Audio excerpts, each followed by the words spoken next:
Hello, hello, and hello. Welcome to the year 2025 of Club Flashpoint. This is year 4 of our podcast. We haven't missed a single month, which is interesting. I'm Faden Cross, and to my right, Uncle is me. And over there, that's a person. The person is Max. And the last person is... Bean Sprout, that's me. Wow. Welcome back, Max and Beansprout. How are you two doing? Thank you. Doing very well. Happy to be back. Likewise. This is going to be a fun one. Yeah, we had a fun game this month that I'm very excited to talk about. Yeah. But we also played other games usually here at Club Flashpoint. We tend to talk about different games we played. Uncle, you've played a new game, right? A new game, of course. A brand new game of Total War Warhammer 3.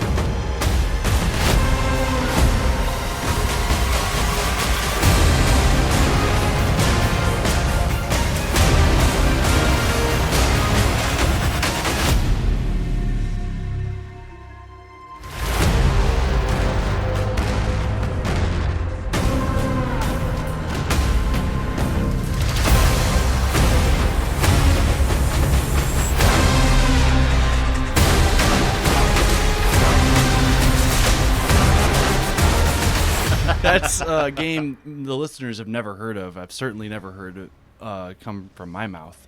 But yeah, the game I play all the time is the game that I also played this month. But my justification for it was there's new content that came out, and so it's a new addition to the game. What's the content? The content is Omens of Destruction, and so you get 3 new campaigns with legendary lords, new units, new campaign functions.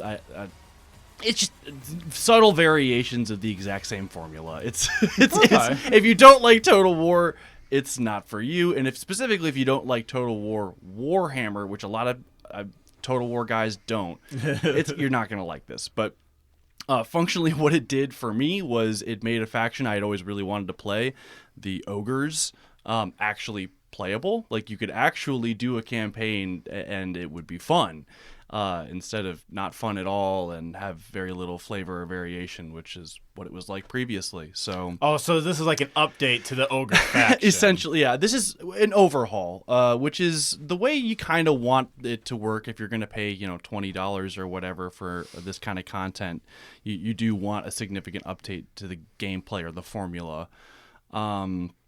And so this kind of just makes ogres a little bit more fun to roll around as a big horde of monsters just smashing things, and less empire building, which is really not as much their game. So that's fun. It's fun. There's very little in terms of like new interesting stories to explore there, at least in what I've seen so far. But it's big strategy, monsters running around on a large map, beating each other up. It was a good time for me, and that's what I did. Max, did you play another game? I did play another game this month. In my free time when I wasn't doing other things, me and my buddy, we played the Lord of the Rings Return to Moria game. The world was young, the mountains green, no stain yet on the moon was seen, no words were laid on stream or stone when Durin woke and walked alone. He named the nameless hills and dells. He drank from yet untasted wells. He stooped and looked in mirror and saw a crown of stars appear. as gems upon a silver thread above the shadow of his head. The world was fair, the mountains tall, in elder days before the fall of mighty kings of Nargothrond and Gondolin, who now beyond the western seas have passed away. The world was fair in Durin's day. It's Return to Moria. Return to Moria. It's you play as dwarfs and you make a custom dwarf character, and it is right after the events of Lord of the Rings. Gimli says, "All right, all hands, let's return to Moria," and you break down the door and you try to reclaim it all from the orcs and goblins, and it's a crafting-esque game, survival-esque game. They kind of want you to play it multiplayer. You can play it solo. When did this come out? I honestly don't know because I've never heard of this, and I feel like I've heard of every Lord of the Rings game. Yep. Because the last game I knew about when it was released was the Gollum game. That was a horrible mistake. But this game, I don't know when it came out, but the reason I picked it up and started playing it was free on the Epic Game Store during their like big Christmas thing. It looks like it came out October 24th of 2023. What the? So yeah. Whoa. But Okay. it's pretty engaging. It's one of my favorite games to play when it was a long day at work and I just want to sit back and mine rock and sing the songs that you get to sing while you're mining things to get buffs with your teammates when you're singing. Do they actually sing songs? They actually sing songs. The full songs. Yeah. Well, not I wouldn't say full song. It's probably like 30 seconds. That's still cool. But you need to sing the entire 30 seconds in order for you to acquire the buff where you you get a buff where you take less stamina when you're hitting rocks. And it's cool though because you can play with I play with one other buddy right now, and so we'll just be like, all right, we need more iron, and so we just go out and we look for an iron vein, and then we start smacking it, start singing, and it's super relaxing, and it's a really fun game to play. That's pretty low stakes. You go through, there's like different like tiers of gear, so like you'll start with iron, then you'll get other materials to make steel, and then you can make other stuff past that. So it's a tiered system. Classic crafting tiers. Yeah. If you've ever played a survival crafting game, take that formula, smack it on dwarves trying to reclaim Moria from goblins and orcs, and it's actually a pretty enjoyable experience. How's the combat in that? It's pretty okay for. I wouldn't say any part of the game's mechanics are exceedingly special in any way, okay, or thought out in really any way, but it doesn't. Any of those points that I'm watching doesn't subtract from any fun that I'm having based on what I'm having fun doing. I'm not having fun like playing, oh wow, this combat's really intricate. The crafting is really intricate. I'm a dwarf right now, and I'm reclaiming my home, and I'm picking up all these different things and reading the lore, and it's just fun to immerse yourself back in the Lord of the Rings world after not having really anything to do that with. There's not really any media that I've been able to do since like the movies and stuff. What about Rings of Power Season 2 on Amazon Prime? It was fun watching Season 1 for a while, and then I was like, this isn't going anywhere. What about Grand Elf? Grand Elf. Gandalf. Yeah. Horrible. All horrible. But yeah, Return to Moria is fun. I would say if you're looking for something to do, it could be fun with other people. Did you ever play the Shadow of Mordor games? Yes, Shadow of Mordor, or War. Shadow of War. That's Shadow the of one War, too. yeah. Yep. Bad name titles. Shadow of Wardor. Yeah, of War. That's what they should have done. There you go. Yeah, I played both. Those games are fun. I Yeah, love the Nemesis Shelob's system. hot in the second one. Oh yeah, Yeah, they make Shelob a shape-shifting sexy woman. Yep.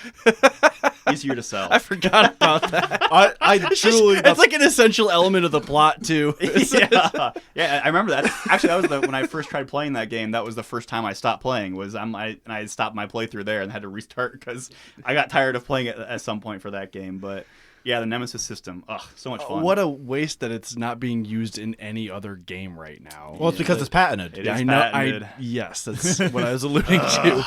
Because Crime. I have heard this mentioned before, but this is the first time I played it. I thought that the Nemesis system would be so good in a Warhammer game.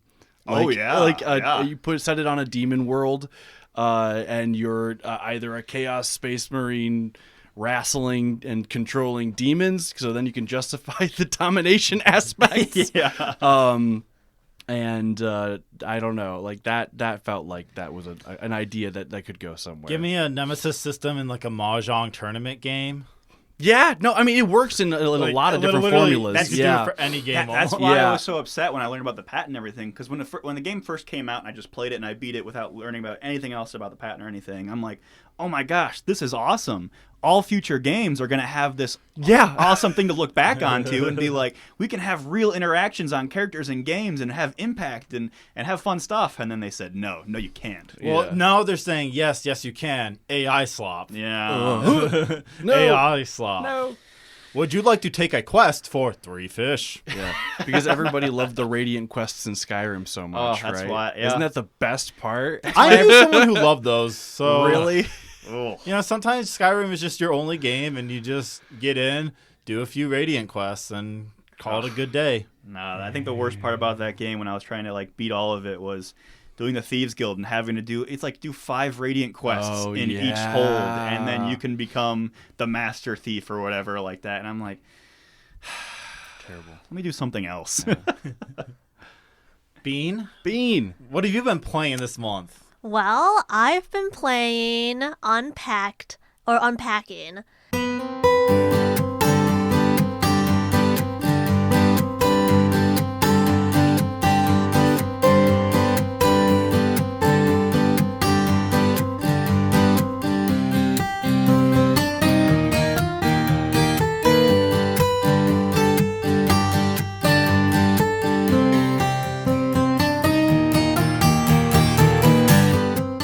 And it's a game where you take boxes and you move into different places, and they actually tell a really good story through just stuff.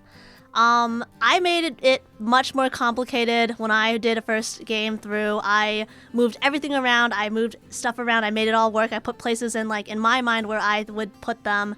And then I did a second run through where I just unboxed things and I put things in the room that the boxes were already in. And that was much easier. I beat the game so much faster doing it that way. It's essentially a queer story on this girl, I assume, who's Jewish, and she goes through moving into her first bedroom. She goes and then she moves to college, her dorm. She goes and she has roommates. She moves in with, I assume, her first boyfriend, and then she moves back home. And I assume they break up because they make you put the photo of him and her away. It has to be put away. It can't be on the wall. It can't be visible. Yeah, it can't be visible. And then she moves into her own apartment, and she kind of starts using, I assume, her whatever her degree is, because she has it picture framed. And when you're in the boyfriend's house, you cannot put that on the wall. He will not let you hang her degree on any wall anywhere. Red flags. Yeah. Places. Yeah, the only place you can put it is under the bed or in the closet, tucked away. Ah. Yeah. So no wonder why she breaks up with him. I'm putting my bed frame in my pillowcase because goddamn I'm gonna sleep on it. Mm-hmm. And also when you move into his room, his apartment, he doesn't move anything around for her to move into. So the roommates actually had bookshelves in the living room for you that were empty, and they had an empty spot in the bathroom for you. And the boyfriend you have to move all this stuff around and you have to make it fit somewhere. Her first apartment was interesting in more space, and then she gets a girlfriend. I assume girlfriend because you're sorting her bras and you're putting them in the closet. And then they get married and they have a baby, or they're trying to have a baby because you set up a crib, and that's how the game ends. And it's very sweet. It's very nice. I find it very fun. I love organizing stuff. I love moving stuff around. Genuinely, I thought there was more to the game because in the save slots, there's different books. And I thought, in my mind, I was like, oh, the different books are going to be different stories. No, that is not correct. So my only complaint is that I wish there was more. I wish want to unpack more? Yeah, I wish that they had, because they could have even used like the same items. Like in my mind, I thought, oh, like book 2 and 3 are going to be like the same items, but like in a different order. And there was even like items that you can interact with that were the roommate's items and the items that you can interact in the boyfriend's room. So I was like, okay, so they have all these already pre-programmed items. Maybe it's going to be like a different mix of the items as you're unpacking. But no, there's only one game like this, and it makes me very sad that there's only one game like this. I mean, there's a lot of organization games, but I guess you're right, not in the sense of you're unloading personal effects. Yeah. Though this game was pretty popular. There might be some people working on it. I hope. I'm crossing my fingers because I really liked the game. There are organizing games, but there's no story to it, and there's no rhyme or reason to the organizing. True. Yeah, because I actually remember there was a game that I introduced my girlfriend. It was a similar to sorting game, but it was like it would be display of like you see a bunch of different utensils and you just like try to figure out the different patterns you can sort this in. So it's like first you would do shortest to tallest, and then you would do based on how many spokes the fork has, or it's like how shiny they are because they had like little twinkles on each one. So you'd count from 1 twinkle to 5 twinkles or whatever. And she played it for about a half hour and she's like, I don't want to do chores for fun. This is Me. Yeah. That's exactly what I would say. I love some chore games. I love other chore games. I'm like, why am I doing chores? Immediately afterwards, she said, "Do you want to play Stardew Valley?" Exactly. And I'm like, "Yeah, I'll go play the other chore game." Yep. Different chore game. Yeah. Yeah. Oh, it's my turn. Yeah. Or is that? No, it's your turn now. Okay, it's That was my a good turn. one. I played a cute adventure game called Later Alligator. I broke my teeth. Yes, I broke my teeth. Can't get no relief. Can't even chew my beef. From my tail to my nose, I'm full of woes. That's just how it goes. Whoa, whoa, I bit my tail. Yes, I bit on my tail. Used to know it well. Now it's all out of scale. From my tail to my nose, I'm full of woes. That's just how it goes. Whoa, whoa, go on now.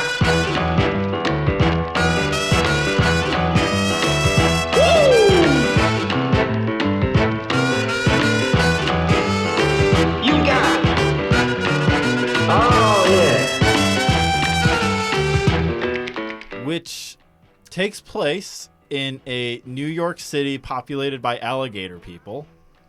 And you meet this adorable alligator guy named Pat, who is super stressed out. There's an event tonight at 7 p.m. that his family's planning, and they're gonna rub one out on him. Is how he describes it. It's a weird description. They're gonna rub one out, and he's trying to say like they're gonna murder me. But Pat is awkward and he doesn't know. Okay. They're gonna rub one on me. It's gonna be a certain kind of awkward, but yeah. His official occupation is biotech and paranoid. Okay. Interesting. You got to help Pat talking to his family members, trying to figure out what the event's gonna be. Mm-hmm. You talk to all these weirdos who have all these interesting personalities. It kind of feels like a LucasArts game. Okay. That kind of point and click style, like Full Throttle or Monkey Island, where there's just these broad, huge characters that are just being weirdos. There's Slippy Mickey, who is a shell game guy, but he's really bad at it.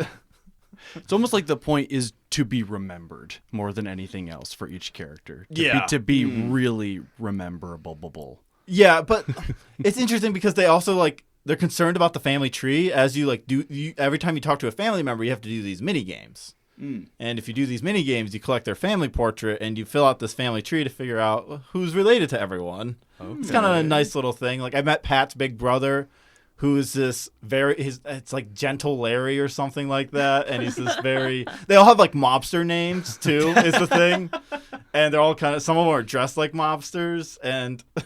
Gentle Larry's super about getting his bird friend swole and buff, and so you have to play Flappy Bird, except you're collecting like meat and stuff to like get like thicker, and every time you get like done with the round, the bird becomes more thick with muscle. Okay. It's like this 2D cutesy animated game too, That's so interesting. and the animations are very wild, but they're like repeating animations. So if a character is like big and like for example, Gentle Larry, he's just flexing the entire time while talking. But he's also kind of like his brother. He's like gentle at heart, and then he'll just be like kind of like small guy, like tapping his hands together real nice, like, you know, I really want to help out my friend.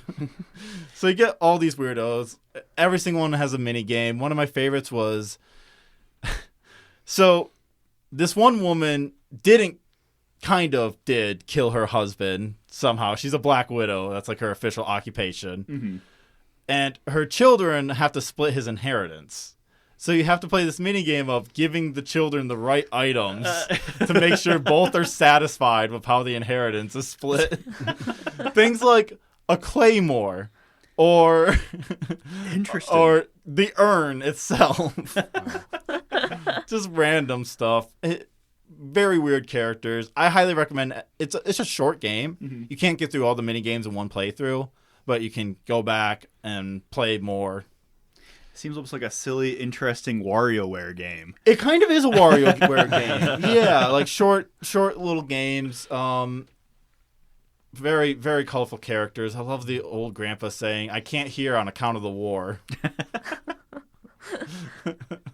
I like that there's a lot of like character flavor put in there. Yeah, it's like, here's the cast of the weirdest fucking family you've ever met. There's this little girl who like threatens to stab me unless I get the correct prizes, and she's wanting the like Cloud Buster sword anime crocodile prize. Just weird stuff like that. Interesting. Yeah, I highly recommend it. Super cute, super short. You figure out what the surprise is because it's really obvious as you talk to the characters, but I'll just save it for you all in case you want to try it, because What's it called again? Later Alligator. Later Alligator. It's very cute. It's just a really cute game. There's like no foul language. There's just weird innuendos sometimes. Nice. Should we talk about the game we played this month for Game Club? Sure. The first Why not? game of 2025. Yeah, the far future year of 2025. We played Judero.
Judero. Yeah.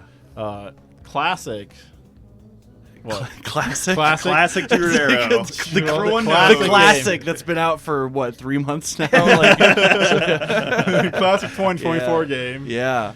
Judero, my don't we handsome usually companion. do an elevator? Yeah, we usually do an elevator Yeah. pitch. Yeah. Who's doing Here that? at Club Flashpoint, we like to do the elevator pitch where you have 30 seconds to pitch this game to a producer of some sort. Mm-hmm. And I guess the producer is the Royal King of Scotland. Not the King of England, Yes. but the of course. current indisposed King of Scotland. Yeah. Yeah. Right. Who's going to do this? I'm looking at Bean over here. Usually we make a guest do it, and Max did it last month. Okay. I will try. I'll try my best. So you're going to pitch Judero to the Royal King of Scotland, indeposed from his throne, Hi, in 30 seconds. Yeah, we're in the elevator. I'm your king. Tell me about it. Is it time? Are we going? Hold on. I got to get my timer. All right. On your mark, get set, pitch. Hello, royal person. Listen, there's this game. It's like claymation. It's literally framed in claymation, and you're this guy named Judero, and there's all these fun little quirky, wacky characters. They're all they have an interesting dialogue. It's so fun, and there's so many different monsters. There's like the spider lady, there's the witch lady, you have a little rabbit who calls you handsome, and you save them from the donkey skin curse, and you meet Rumpelstiltskin. Time. Wait, hold up. Well, I'm Wait, sold. Wait, did we meet Rumpelstiltskin? Yeah. Yeah. You can talk to him. If you find him in the woods. Yep, he's sitting on a little log, He's pretty out upset there. about how the world's treating him. Yeah. What? Yes. It's actually my favorite person to talk to in the Yes. game. I Oh my really God. enjoyed listening to what he had to say. Yeah, so we played Judero, made by... I had it right here, and then I lost it. Why do I do this to myself? I'm ready to say the words, but I'm never ready to say the information. Made by Jack Kane Spooner and Tala Kaya. Kaya? Sure. Sorry if I messed up your names, if you're listening to this. Yeah. Um, Correct us, please. Please. We'd love for you to interact with us. Oh my God. You're not even online. What are you talking about? Yeah. Shush. Okay. Don't reference reality. Oh, all right. Don't tell the truth. How dare you? Yeah, so how'd you all like Judero?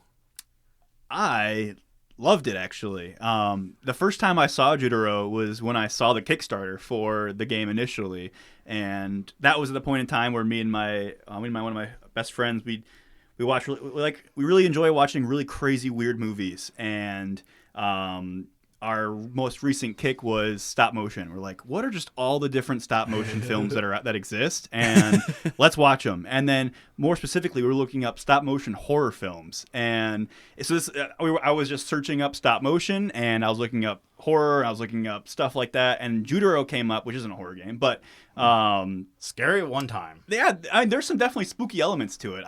Some of the creature designs. You approach the uncanny in a lot of ways. Yeah. But no, yeah, I saw it at first, and I'm like, this is exactly what I love. I really appreciate the amount of effort it takes to do stop motion, and I think more than anything else, that's what I take away from watching like any claymation stuff. Is like, I'm just constantly thinking, I'm like, holy crap, someone spent so much time working on this, and I just appreciate it just for that fact. Yeah. I love this piece so much. Yeah. Judero is, it's.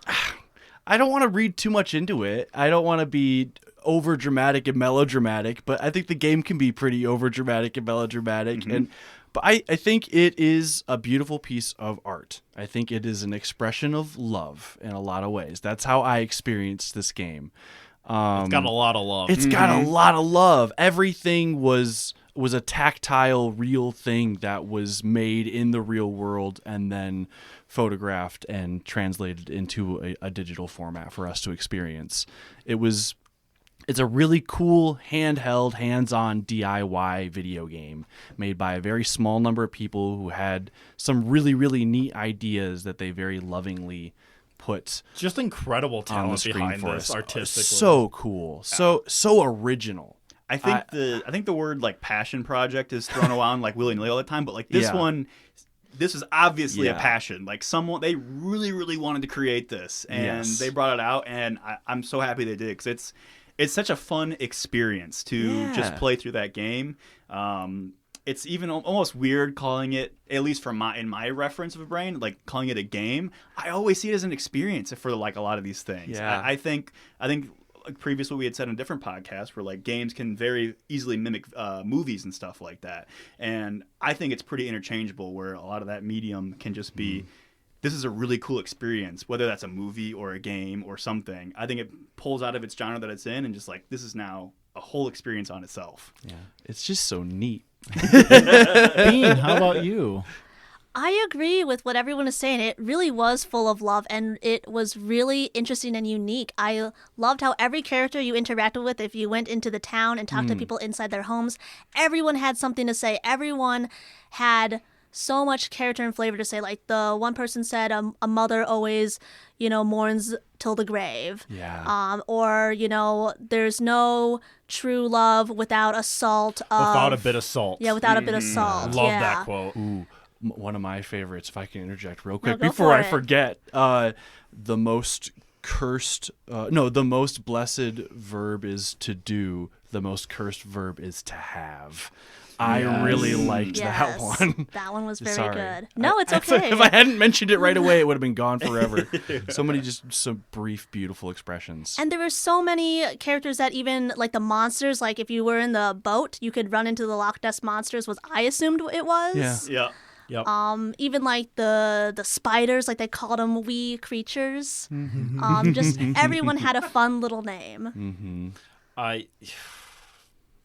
Man, living Haggis coming out to spit balls at you is a lot. Some of the designs in this game, they were spooky. It also captured not only the beauty of like what stop motion and claymation can be, it also captured the like low key uncanny horror that it can produce too, which I absolutely loved when the game leaned into that, especially with the ghost children. It's so hard to strike a balance there where Yep. it's not just upsetting or weird or not. It's hard to even describe why, but you reach a point where it just doesn't work. I Yeah. think just right. Yeah, just it's the right. perfect balance of using Yeah. these visual elements. Yeah. And I just, the music is beautiful. Oh, Yes. It truly, I Yeah. was stunned how much music there is. Yeah. There are 70 tracks on the Bandcamp album for this. Original music for this. Yeah, well, and also they're doing like adaptation of like Lord Gregory poems too, like Scottish like love poems, and it's Tasty. They're both so good at singing, the creators. I remember every area that I went into, I would stop before I kept moving because to make sure you heard the whole thing. Yes, Yeah. because the audio is set up where like your combat noise and the music noise is kind of at the same level, so it can kind of like I can lose some stuff, and I already have a hard time listening to music and being able to understand what people are saying when they're singing and stuff.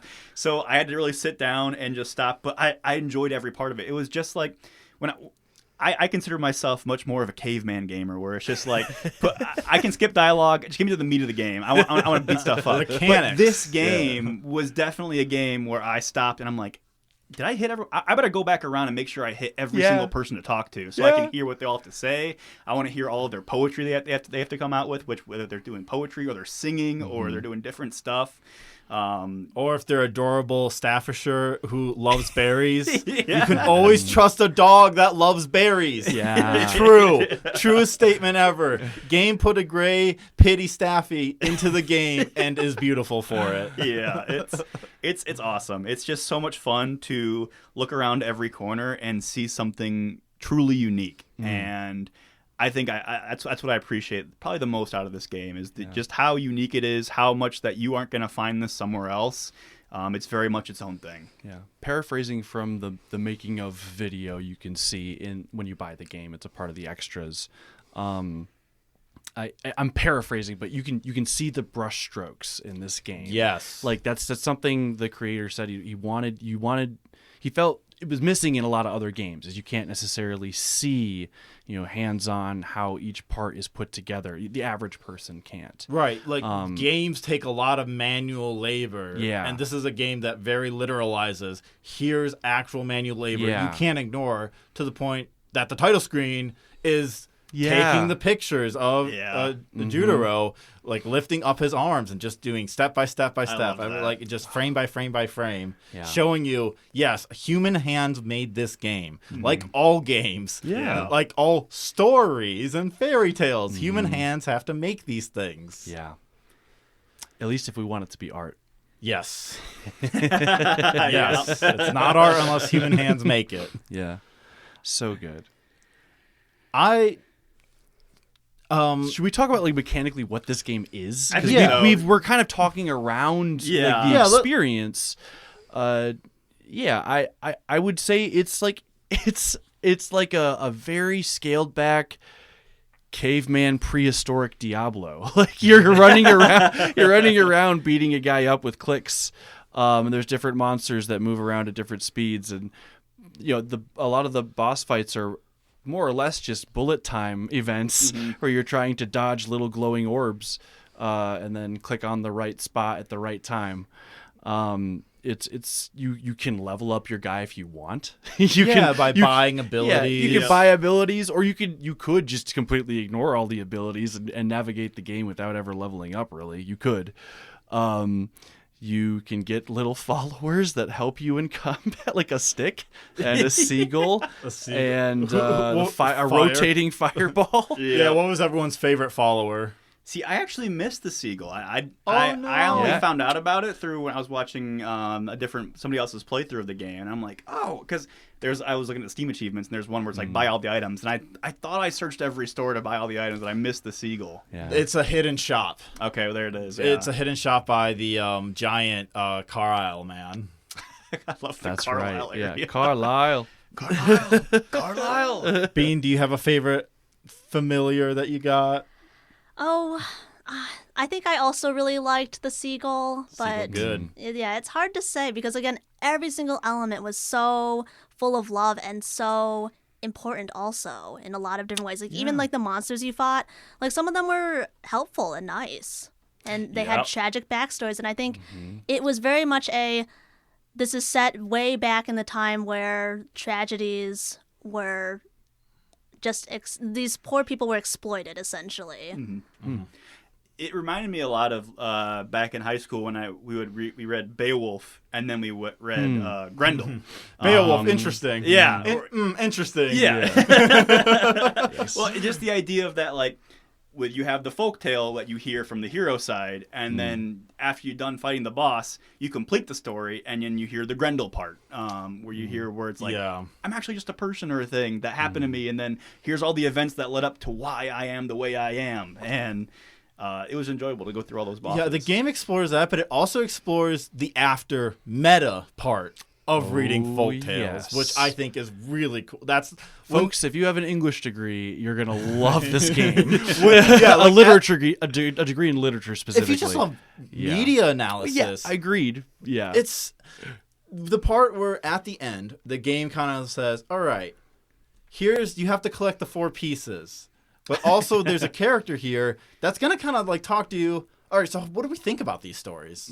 What do we think about this like?" narratives that we tell, and what do they mean? My favorite conversation being, since we brought up Beowulf, the conversation of swords, their phallic meaning, and mythical swords are only cool when they don't work at the exact moment they're supposed to. I was teaching Beowulf when I was in the middle of a unit using Beowulf when I read that, and I was like, This game came to me at the time when I needed it. Thank you. Thank you, Judero.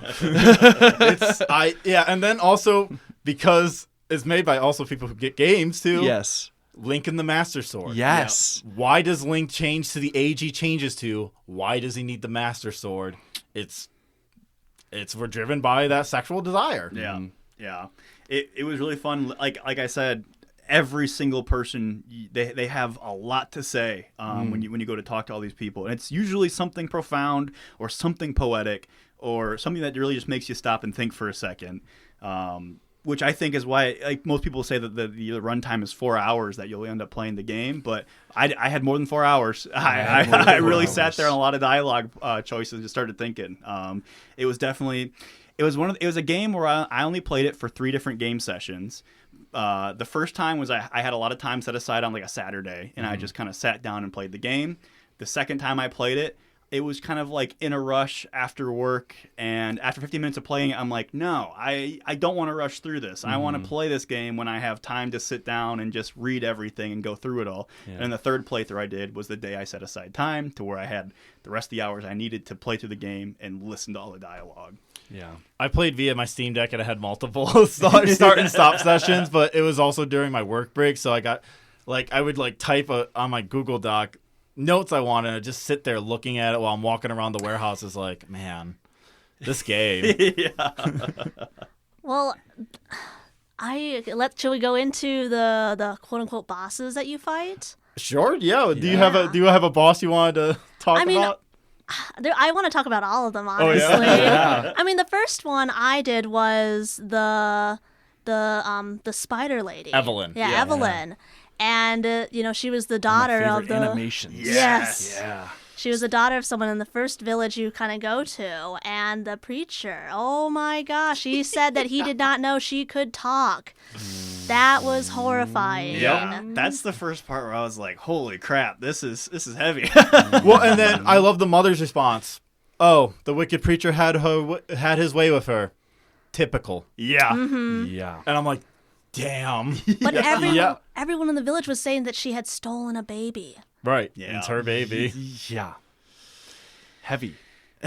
Yeah. Sometimes it gets into dark themes, but it like treats them both seriously, and also is like, this is the stories we tell. Yeah. Exactly. Why are we telling these stories? Why stories? is it typical that these priests, these Christian priests, come into these like indigenous like Scottish lands?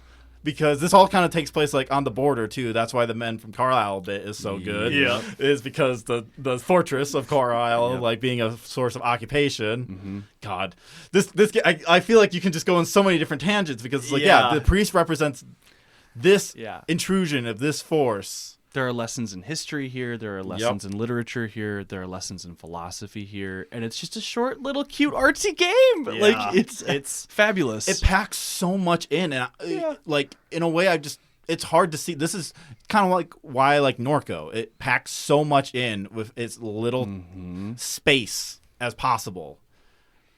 And it's just mind-blowing. And I think at times too it can get really silly. Oh no, it's extremely fucking funny. The emotional spectrum of this game is so large. Where one of my favorite parts was it was an act transition where you're moving onto the stage where you have the boat and you're kind of doing what's the Legend of Zelda game where it's Wind Waker. Wind Waker. I love. That's the first thing I thought of when I'm like, "What's this Wind Waker now?" every time I'm on a boat and there's a map, it's Wind Waker, and it was. Yeah, it really was. I think evidenced by Link and the Master Sword again. You can't escape it.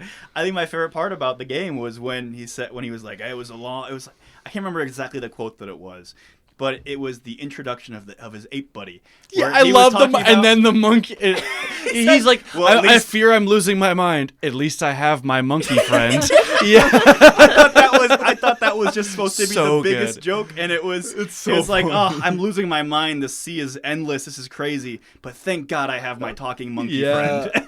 And did anyone get the monkey song? Yes. I am looking at it right now. It's one of the few things I recorded while playing this game. Is you just suddenly get, you get the song, and then you get the poem from the monkey. Oh my God, it's so good. My friends, you probably have no idea what we're trying to explain to you right now. That's why you need to play this game. Yeah, imaginary monkey on the boat just starts singing, It's poeming at you. Yeah. This is the definitive indie game where it's but it works. I think it works. I think all these things, obviously without you playing the game, this sounds almost just like gibberish, but honestly it all works together in the little form that it takes, and I think everything just kind of wraps together quite well.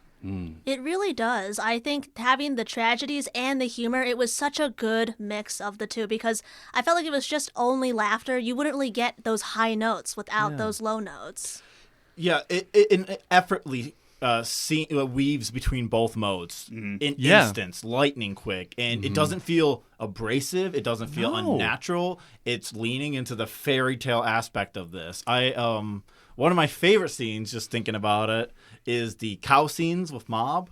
Yes, all the different cows. All the different cows, Yes. which are also, I can't remember which family of the creator it's voiced by. I think it's voiced by the Spooner family. Yes, I think you're right. All the cows have like different, like, and I'm like, okay, that's super cute when I found that out. But the wise heifer talking about how the machine is going to like destroy everything, but love will kind of conquer the machine, and having dates set to it. That was the most memorable moment of the game for me. Yeah. Yes. Love will conquer these machines, and that is an act of magic. Like, yes. I honestly, so crazy. After that whole sequence, and it's actually kind of a long sequence. You're flying around, collecting all these hearts. My game crashed immediately after that.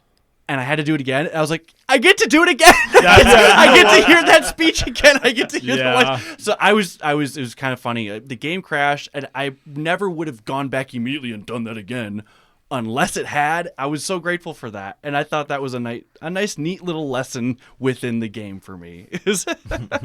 I love how those hearts come back to the Mob bullet health. Yeah, they're ammunition when you're flying against the crows. Yeah, which in the bestiary, it's like these horrible little demons. They could take many forms: crows, rooks, ravens, and blackbirds. The bestiary is so much fun. That was like the only collectible really in the game is you pick up the pages of the bestiary, and it just talks about all the enemies that you're fighting, and has great descriptions and all of them. The descriptions are just so much fun. It's honestly an enjoyment of the game is being able to read the lore of the characters that you're fighting, and a lot of bestiaries can be super silly. A lot of it can go into different folklore, but that was just a fun little reward at the end because I saved the bestiary until I had all the pages at the end of the game, and then I read through all of them, and that was an enjoyment. That was my prize at the end of the game was to read the bestiary, which was kind of cool. It's a good one. Man. Do we have a favorite area that really stuck out to us? It's hard to pick. It is. Weird reason, and this isn't necessarily actually my favorite, but the ghost town with this boo doo doo doo, like the spooky little tune. October Town. Yeah, I loved that. Yeah, to kind of also, for those who haven't played the game, separated into multiple acts. Each act has its own little hub area, own town and stuff that you explore out and around. And you just move on from the next one to the next one as you progress in the game. I really liked the conversations you have closer to the end of the game, I think. Where they're more about relationships and lifelong regrets. And there are some really good ones. You talk to a ghost. This is one quote that I kept. You talk to a ghost on the ghost island. If I give up this pain, I fear that I will lose myself. If I give up my regrets and traumas, what will be left? I'm a Sagittarius, and I can use that as an excuse for my temperament. What am I without my temperament? What am I but a collection of scars? It is so melodramatic and silly, and of course a ghost would say that. That's stuck here. Oh, I loved it. Ghost Island is good. Yeah. I love the conversation with the one person who had no secrets and tried to and had a secret door. Yes! But that had no secrets behind Towards the very end. Yeah. So his wife would be interested in him still? Oh, yes, I remember that now. She left anyway? Yeah, a week after he did the door, he said she left her. Yeah. Yep. So it didn't matter. So good. Yeah, there's all these stories. It's just like each one's a little adventure when you walk, and like that's why it's so much fun. You go to the next hub town because it's like, oh, yay! Now I get a half hour of dialogue, and it's like what's everyone's what's going on in everyone's life right now? What's going on with all these different people? I think one of my favorite ones was the seaport town, and it was the real creepy lady that had the knife and is like super sadistic and deaf, big tonal shift from everything else in the area, and it was like all by herself. I was like. It was really fascinating. I was like, this is so strange. I feel like there's got to be something here. And I can't remember a lot of the quotes. There's so many quotes. That's why it took me a second to remember. But as soon as you said the door, I'm like, oh, yeah, that guy. I don't know. That or I guess for sake of music, the nymph lady boss where you're up in the air. That's my favorite song. That's what I said. That was my favorite song too. Yeah, it's so good. I've been listening to that track over and over again. On the ride over here, I played that song like 2 or 3 times. It's so good. Because it's the hardest boss fight, so you have to listen to it at least 2 or 3 times. That was the when first playing boss. the game. That was the first boss where I had died multiple too. times. Me But too. I'm like, well, at least I get to listen to cool music while I'm playing the game Exactly. over and over. I thought the red lines were dangerous, so I was trying to avoid I those. did too. For And that like the killed me. first 2 or 3 lives, I was like, man, this is it's just It's just- aesthetic. it's aesthetic. It's just cool. Yeah. Yeah. Oh, I also thought the red lines hurt me. Yeah, see? I That's the just- trick of the. Maybe it's an elaborate trick of the game. I We think- know I- gamers know to avoid red lines. I think it is Exactly. intentional. Yeah. A lot of it feels Yeah. intentional like that to mess with The you. difficulty raises Yeah, based on hats how many off games to you you, play. creators. Yeah.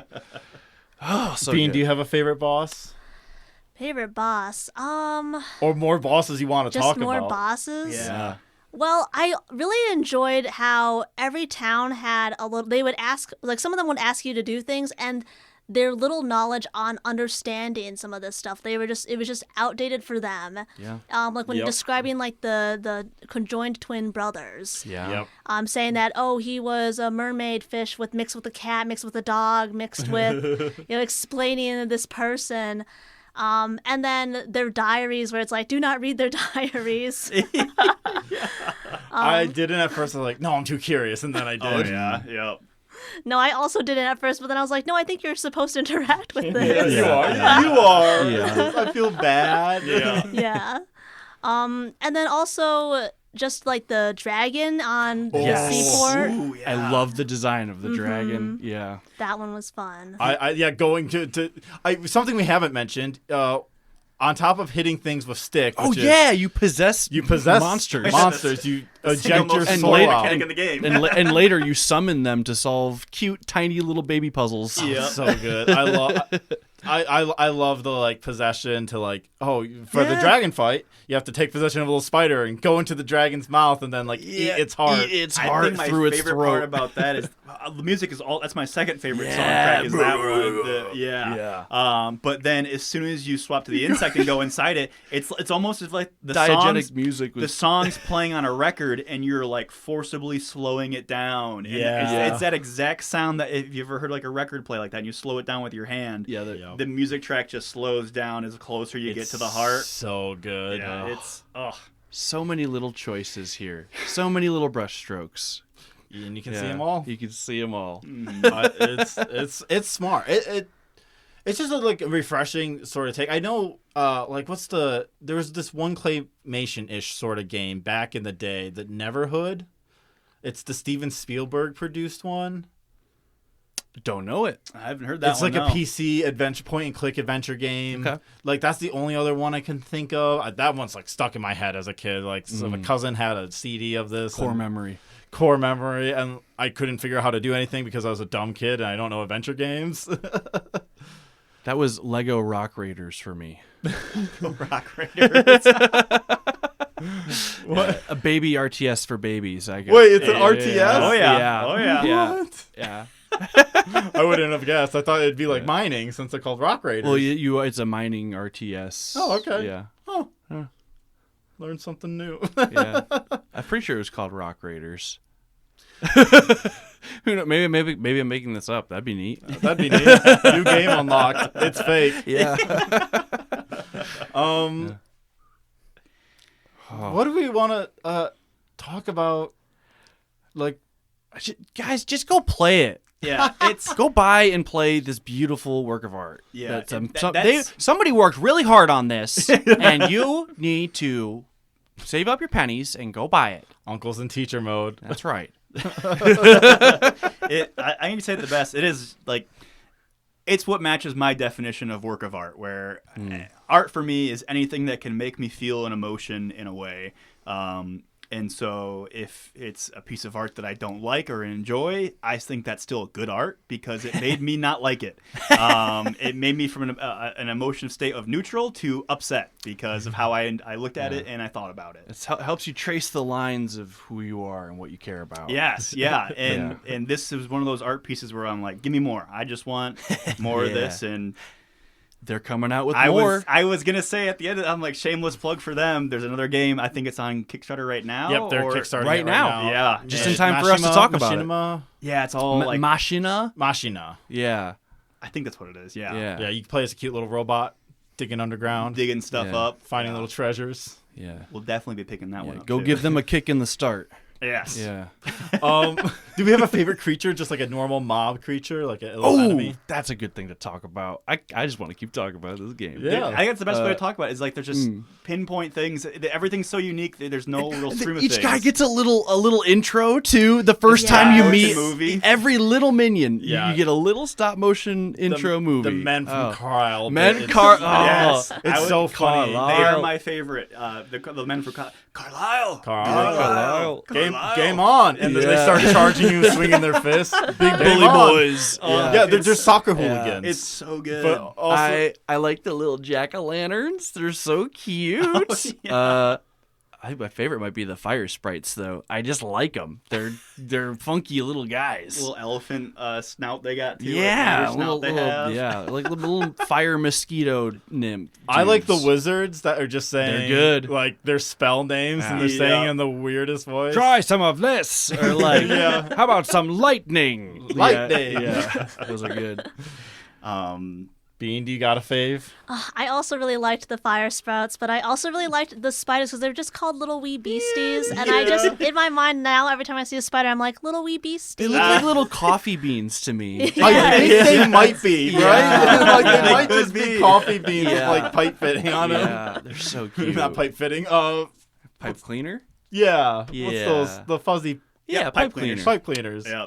Bingo, bango. I think besides the Carlisle guys, it's the like kindergarten made fish creatures that are they look so incompetent, but they're attacking the town. And there's like I don't know if it was supposed to be a Duke Nukem reference or something, but Big John. You remember him outside the front line? He's like, yeah, I'm Big John. Yeah. I have to go look back at him because it was really funny watching him. And then they're like all in this line attacking these.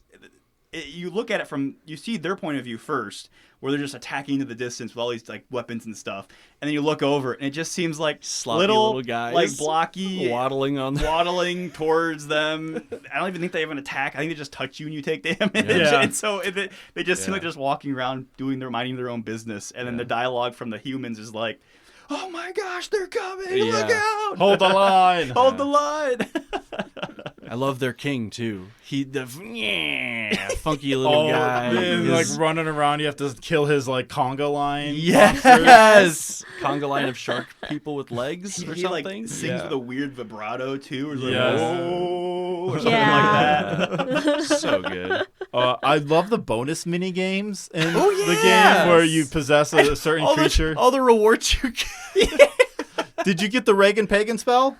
Probably. Yeah, that's one of my favorite spells you get. There's these secret bonus missions that it's usually just have to possess some monster and then get them to a circle. It's usually some kind of puzzle involved, and then you get plopped down into this like Sonic mini game. If you ever It's played a bonus zone. Yeah, if you ever played like the bonus zones of Sonic, where it's like you're on a sphere. Donkey Kong 64. Yeah, or like that too. It's like an arcade bonus zone. You run around and pick up all these orbs and stuff, and at the end of it, they give you like your mock reward list as if you earned all these things, which don't exist. But it's really funny. Like, you leveled up 9 times, and you did this, and you got like 7 flabs of meat.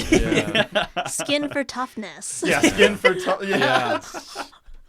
Just a lot of silliness in the bonus missions. So good. Each one was exciting to find because I'm like, oh yes, now you get to see more silly things.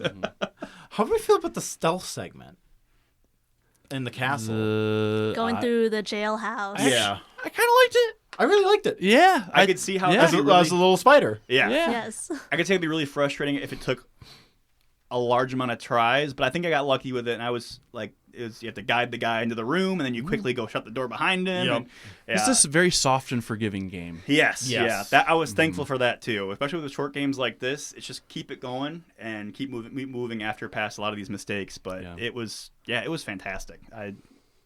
Stealth section, good. It was okay. good. Yeah, no, I was surprised. I was like, I was unsure about it. I was like, yeah, I mean, with any stealth section in a game that's a non-stealth game, yeah, always big risk, but it worked out, I think. I truly impressed with just how it all comes together. It just works. It just works. Sometimes it just works, Yeah. and that's what I love about it. Oh yeah.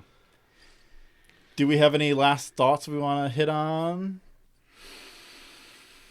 I want to say thank you for the people who made the game. Yes. Yeah, thank you. It was wonderful. Keep making cool, fun things.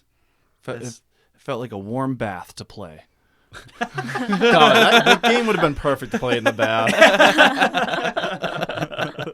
I sometimes have the gremlin thought, like, could I put my Steam Deck on the bath tray that I have and play in the bath? And I'm like, that's just asking for trouble. That's just... I would say if you're a person that is like mostly into mainstream games, and I don't know if any mainstream game people listen to this. That's what I thought of Yeah, immediately. but they're gonna someday. Someday. This will be the if episode. You're slightly towards the mainstream True. area game. If you don't bounce into indie games a whole ton, I would say give this one a try. It's really an experience, and I think it deserves more attention than what it has. I think it's a really cool game, and I think that you should definitely try it out, even if it looks scary. It's not scary. It's not that scary. Scary to pick up, I would say, Okay, in yeah. terms of like, Intimidating. is this a game I want to play? In terms of that, It way. is. It's a game you want to play. Yeah. Bean, do you got any last thoughts? I don't know. I'm like kind of blanking because again, it's just such a good game, and there's so many intricate, really thought out moments. Because again, the creatures, the dialogue, the people, the towns, the way it kind of starts off in the very beginning, where it's like you have just a little farm town, you go to the little bit bigger town, you go to a little bit bigger town, a little bit bigger town. So the story really adds, and it keeps going, and you get more rich dialogue and more rich moments. I really highly recommend it. Uncle, you got any last Judero thoughts? It's wonderful. It's just wonderful. It sounds beautiful. It looks beautiful. It plays. It's a little janky sometimes. Yeah, a little janky sometimes. Oh yeah, and like sometimes the combat isn't as like it's not like a Yeah, deep combat system, but it doesn't need. Don't to get be. us wrong, guys. It's like this isn't like the most immaculate, perfect thing that ever happened, but It's pretty damn good. It's pretty damn good. I wish there was one last final boss fight, not just like arguably. Faden made this point to me earlier that arguably the last sequence of the game. Yeah, there is a boss sequence. It's a Shadow of Colossus-esque. Yeah, so like Yeah. the last sequence is the glass mountain where you have to climb up. And This I don't want to spoil the ending because it's so. I good. mean, if you're here, we can talk about the. I mean, like, if you don't want to hear the ending, skip. it's until not a big twist. It's just let them have it. Okay, fine. I was just gonna say we could just briefly talk about it because I did want to talk about it. Yeah. Oh, see, that's why I didn't include the mountain in my 30 seconds thing. So I was like, that is totally a spoiler. I want to talk about the mountain. If you don't want to hear about the mountain, skip until you hear music, and then we'll be getting on the questions. Yeah, there you go. See, we have There you go. a built-in solution in this Yeah. podcast. Do not worry. So the glass mountain is this like creepy ass figure, blowing wind, has arms, and is like slamming the arms on the mountain, trying to squish you as you're like climbing up and having to do these quick puzzles, kind of. And Yeah. when you get to the top, you do get squished. You die. You die. You have to make the heroic sacrifice. Yep. As all these stories kind of end, the heroic sacrifice has to happen. And you take your soul and possess the mountain. Yeah. And you let love flourish in the world. Yeah. The mountain is doing something to the world. It's putting evil into the world. And that's Right. you are on a mission to the mountain to stop it.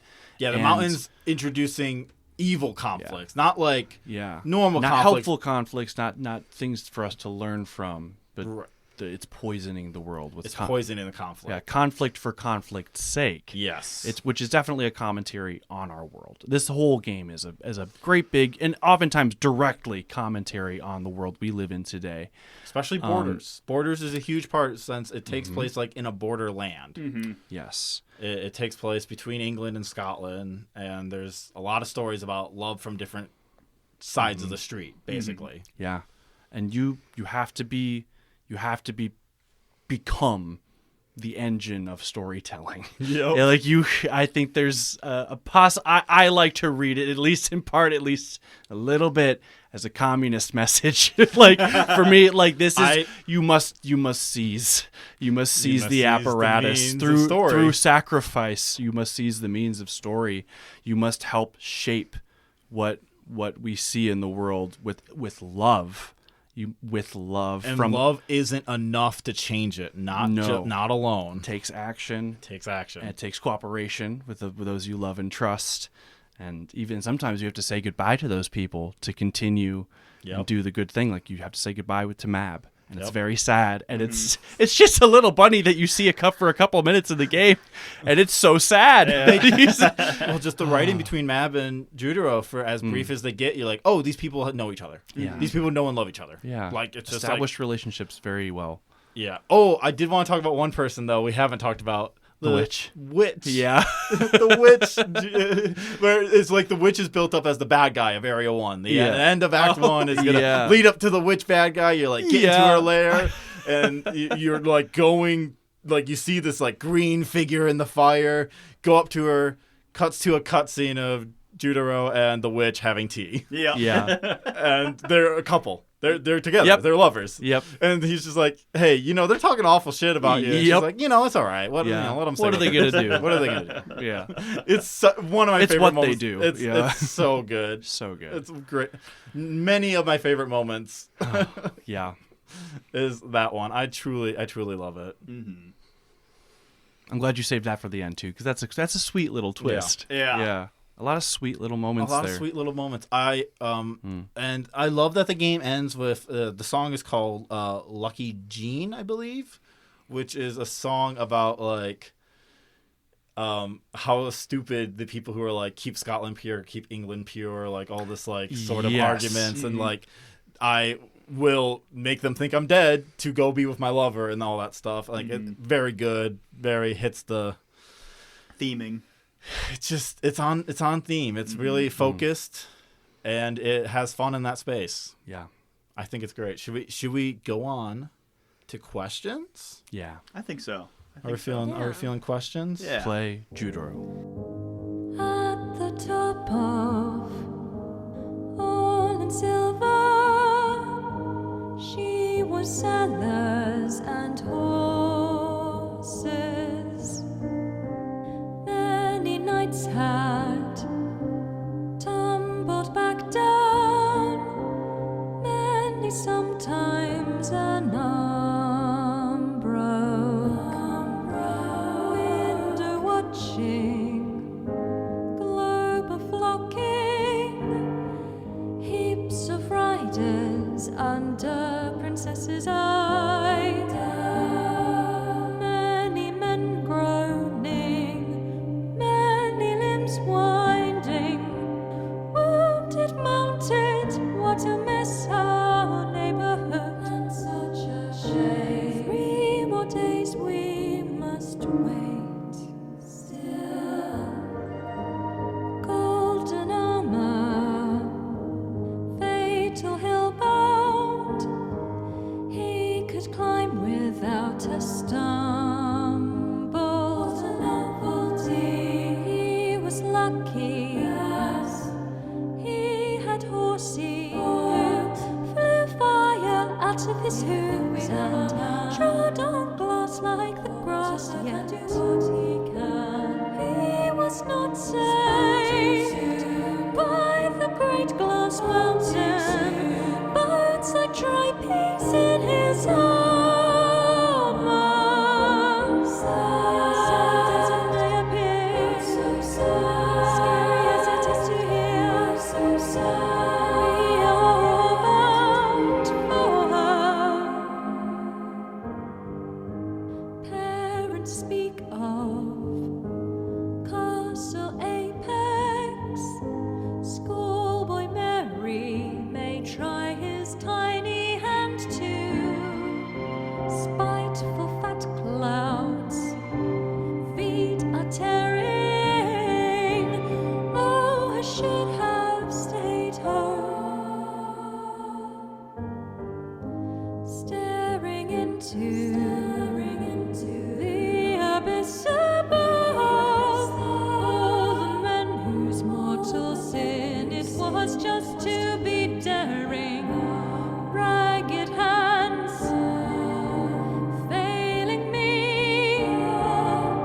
All this fright makes me want sleep.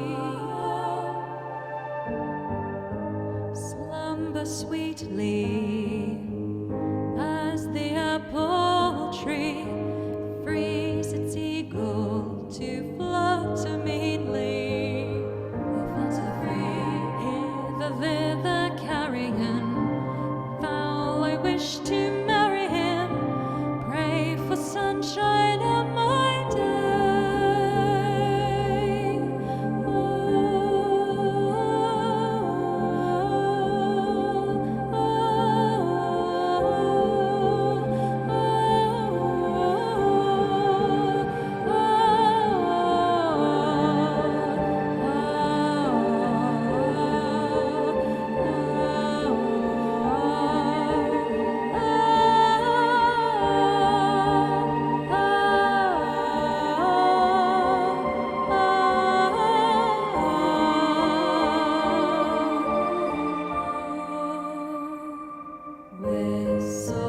Whistles blow, swallows fly. Tell me news of the fallen. Do they wake? They are rising, gently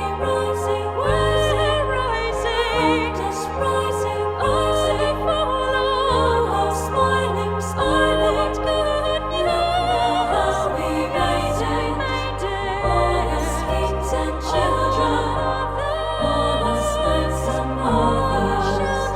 We will live forever on the glass mountain. We will live together on the glass mountain.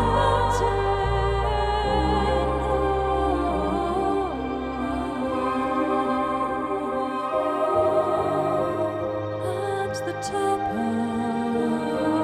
all forever, we are settlers and horses.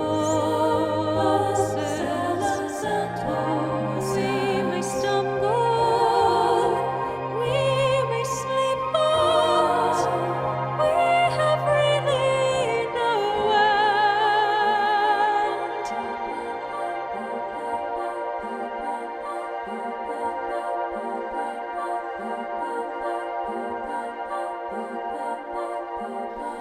Okay. First question comes in from Beansprout. No, I'm just kidding. She's here. Oh, I'm looking at the wrong document. All right. Question comes from Dale Flashpoint. What visual elements stood out to you in the stop motion style?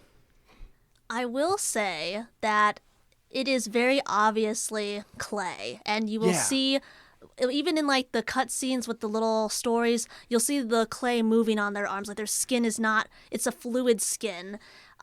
Even when you're fighting some of the monsters, like their arms and the way they move, again, you can see that their skin is not smooth, their movements aren't smooth, but I like that. Mm-hmm. It uses the medium very intentionally. Yeah. One of my favorite bits is the top left, the portrait Yes. of Judero. You can see like it's like a close up of Judero's face, like kind of like an old style like dungeon like crawler sort of game. Whatever animation he's currently doing, the icon in the top left is also doing. Yep, Yeah. and it's literally just the same thing happening, just a close up on his face, so you can kind of see all the articulations, and it's really good. I think my favorite part about the stop motion aspect of it all is the different mediums they ended up using, where your clay on the outside, you go inside, now it's watercolor paper. or you'll go into a different area and it's something else. And I really enjoyed the swap ups there. I also was I guess going The on more doodle folk. Yeah, it almost seemed like every time you went into someone's house, it was almost a different world that you went into Yes. instead Absolutely. of Interview just part lady. of the town. Yes. Interview lady being recorded on a camera, Yeah. Yeah. which is wild. Yeah. So it was. Yeah, I would say just the freedom to change the mediums throughout the game, which is not many games will end up doing that, which is changing what everyone's made it out of. I think that was really cool, and that really stood out most to me. Yes, they're right. those are specific. Those are the specific ones, moments that I would like to agree that are the ones that stood out to me. Yeah, no, that's fair. No, this is beautiful. Yeah. I love it. Love it. Were there any moments that evoked an uncanny valley feeling? Yes. Yeah, which one? The melting face and the hands that were also kind of melty a little bit. Oh, the melting face. I'm trying to remember the melting face. They have like this zoom in on this. I forget which face. Is it the Fae woman or is it the? I forget. But there's a monster that you fight, or they do like a zoom up before you fight, and it looks like their face is melting. Oh, it's crying. Oh, it's the crying. ghost blood cries. Yeah. Yeah. I thought their face was melting. They were just bleeding, and their skin was just. I don't know. I thought they were melting. I don't know if I hit uncanny valley because like it's very intentional. yeah. Mm-hmm. That's the other thing. Yeah. Nothing felt off. Yeah, I Yeah. think since But everything the ghosts were creepy. Yeah. I think everything was in the theme of not normal, and so you're already there. You're already in Uncanny Valley. The Spider Lady's the most uncanny. I would say- and You know what? You see Yeah. her right away in the trailer for this game, so you've probably already seen it, listeners. Yes. Yeah. That's the most uncanny moment. But it's like fun uncanny. Yes. It is. I'm not Yeah. saying it was even bad. I was just that No, moment for was sure. the only moment I was like, whoa, like. Intentionally uncanny, and it works. Yeah, like nothing in the derogatory sense. Uncanny valley, Right. more No. in the uncanny valley complimentary. It's like I more in the would say sense so. of we chose to do stop motion animation. Like, yeah. Did this game make you feel like a badass? Yeah. Really? Yeah, because I think for me, because a real badass is somebody who inspires love and stories. Oh, okay. And like Judero's a badass. He saves the day and he does good things and he is kind and I think it's badass in the way I want to be a badass. Yeah. Yeah, I would say he is a badass because he's an action figure. That's so badass. I think Yeah. that's so cool that you can see all of his articulating points and how he can and can't move. But did you feel badass playing it? Playing as him? Yeah, I did. Because it's anytime I'm playing, I'm always the main character. So Right. I was Judero when I was playing, and so I got to see how cool I looked. I got to see me do all these cool things and fight these cool bosses and talk to cool people, and that made me feel like a badass. I think also yes. It was just a really good. You're the hero. You're the folk. You run around to different towns. Everyone kind of knows you in an odd way, but like in a good way. Like they come to you for help. I didn't feel like a badass. I don't know. It's just that game doesn't evoke that kind of feeling into me at all. Yeah. Which that's fine. Last question today comes in from Hilver. What are our favorite uses of FMV in games? What? What is effing? Like full motion video, like Oh. real life, Oh. like imaging, like immortality or something like that, or Command and Conquer, like Tim Curry going to Yeah. space, untouched by capitalism.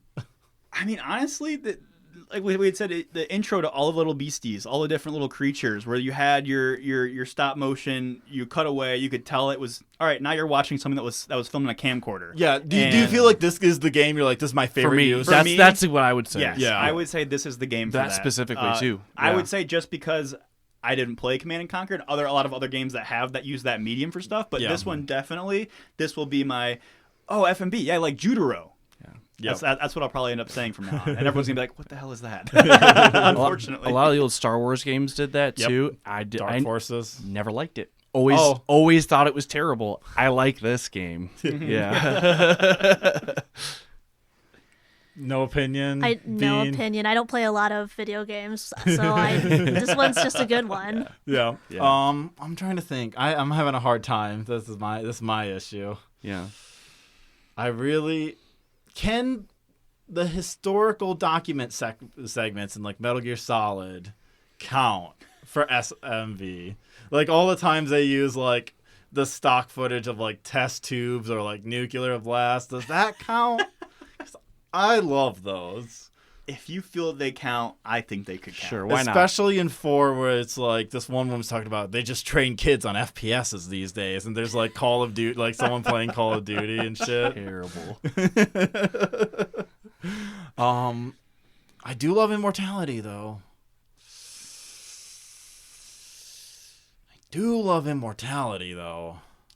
That's Sounds a like good game. That might be your game. No, wait. The Resident Evil Director's Cut opening, where it's all the live action characters. Oh, And okay. it's, So actually, there that it is pretty funny. It's pretty good. It's Yeah. pretty funny. It's like pitch perfect for what that game is too. Like it's a perfect tone setter. Yeah. Because it is in that B style cheesy action flick. It is. And some people forget that. That's a good call. Yeah. That's my favorite one. That's a good call. Okay, so now we're moving on to our fourth segment, our special fourth segment of January. Everyone here, I asked to make a list of your top 10 or whatever. Whatever number. Top Whatever, games. top games of 2024. So what were the top games of your 2024? I figured we'll just go like around, like someone will say a game and then we'll pass it to the left. Let's go with you, Bean. All right, I'd say Katamari Reroll.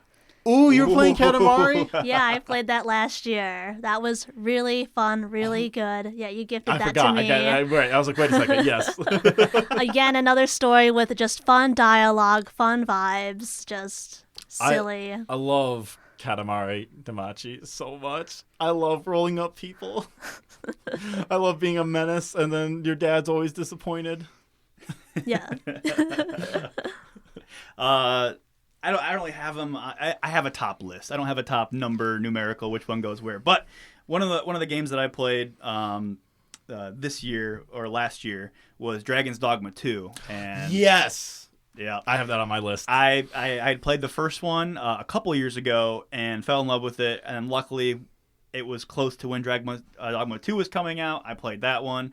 That's probably all I played for like 2 weeks straight. Oh my! I played the crap out of that game.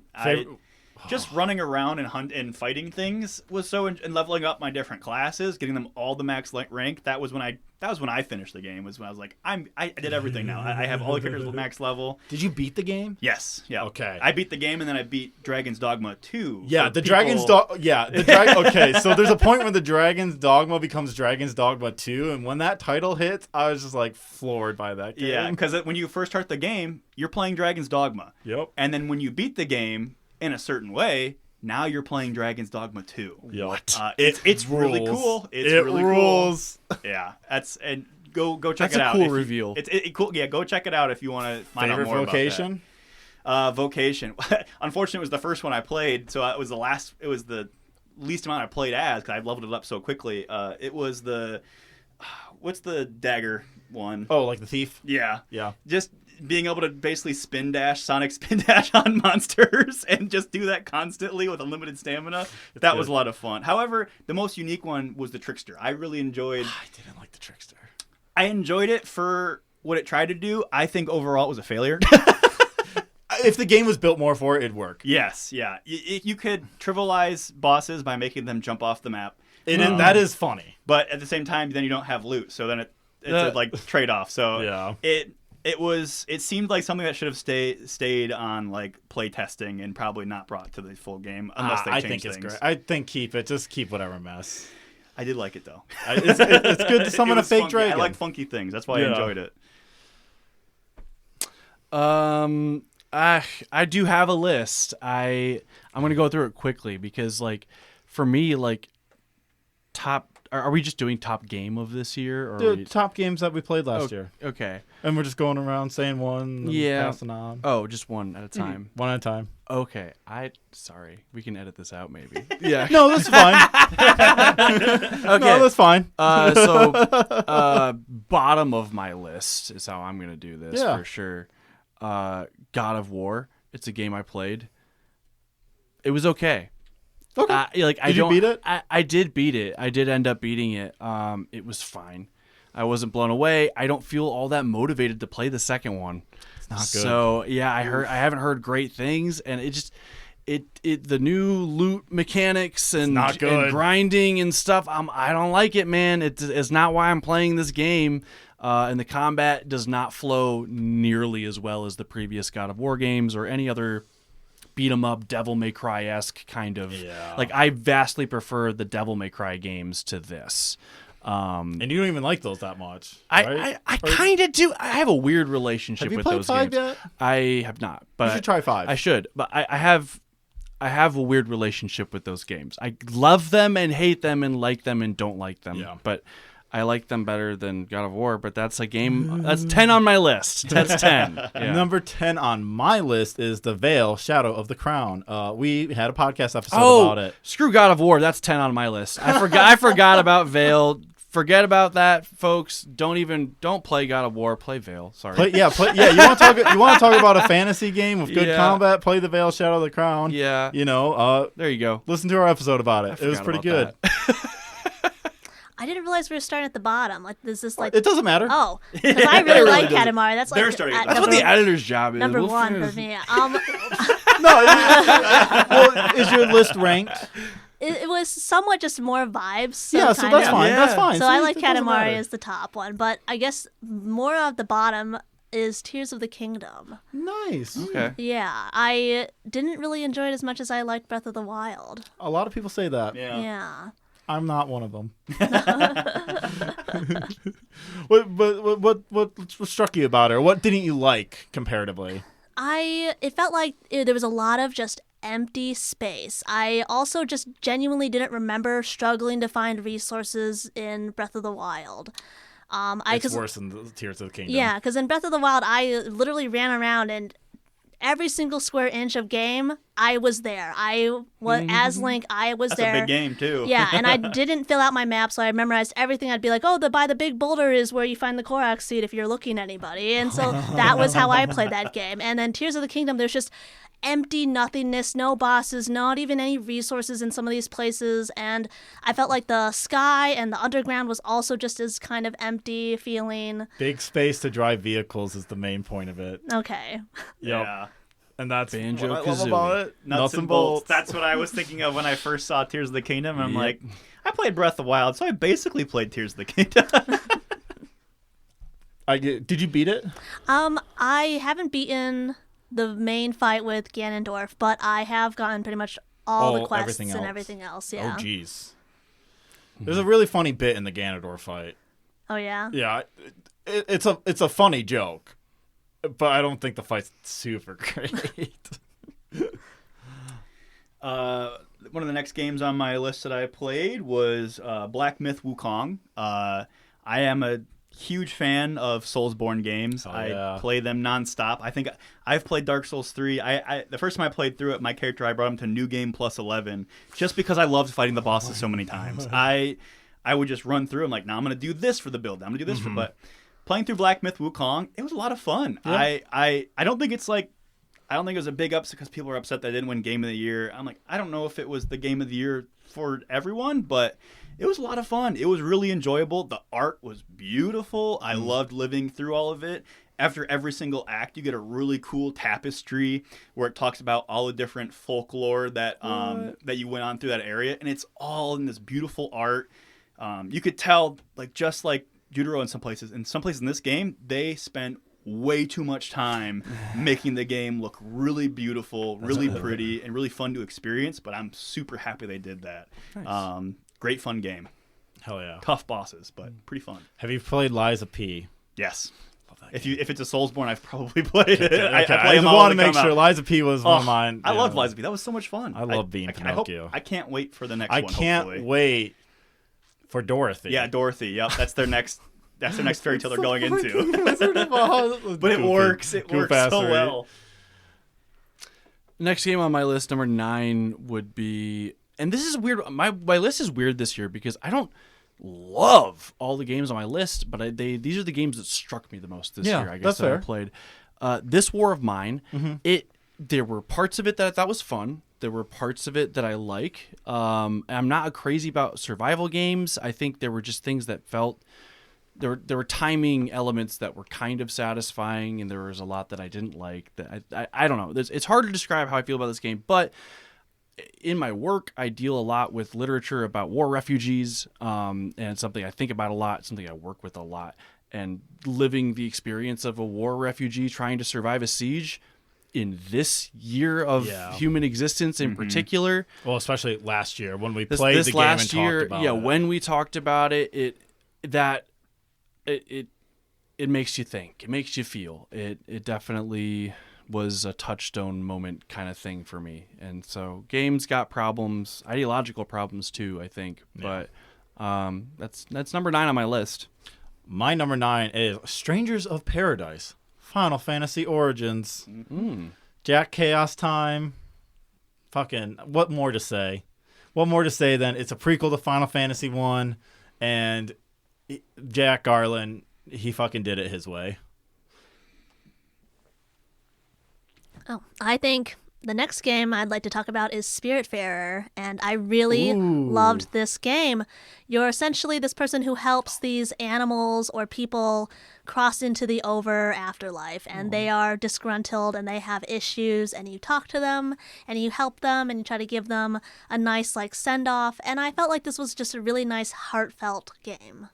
You give them hugs. Yes, you give them hugs and they turn Yeah. into stars. That game is actually pretty fun. I remember playing that one too. I really enjoyed that game. That was a lot of fun storytelling in that one. Another game on my list was Stalker 2. I need to play that. I played Me that, too. and it is. I love the movie. Haven't beaten it.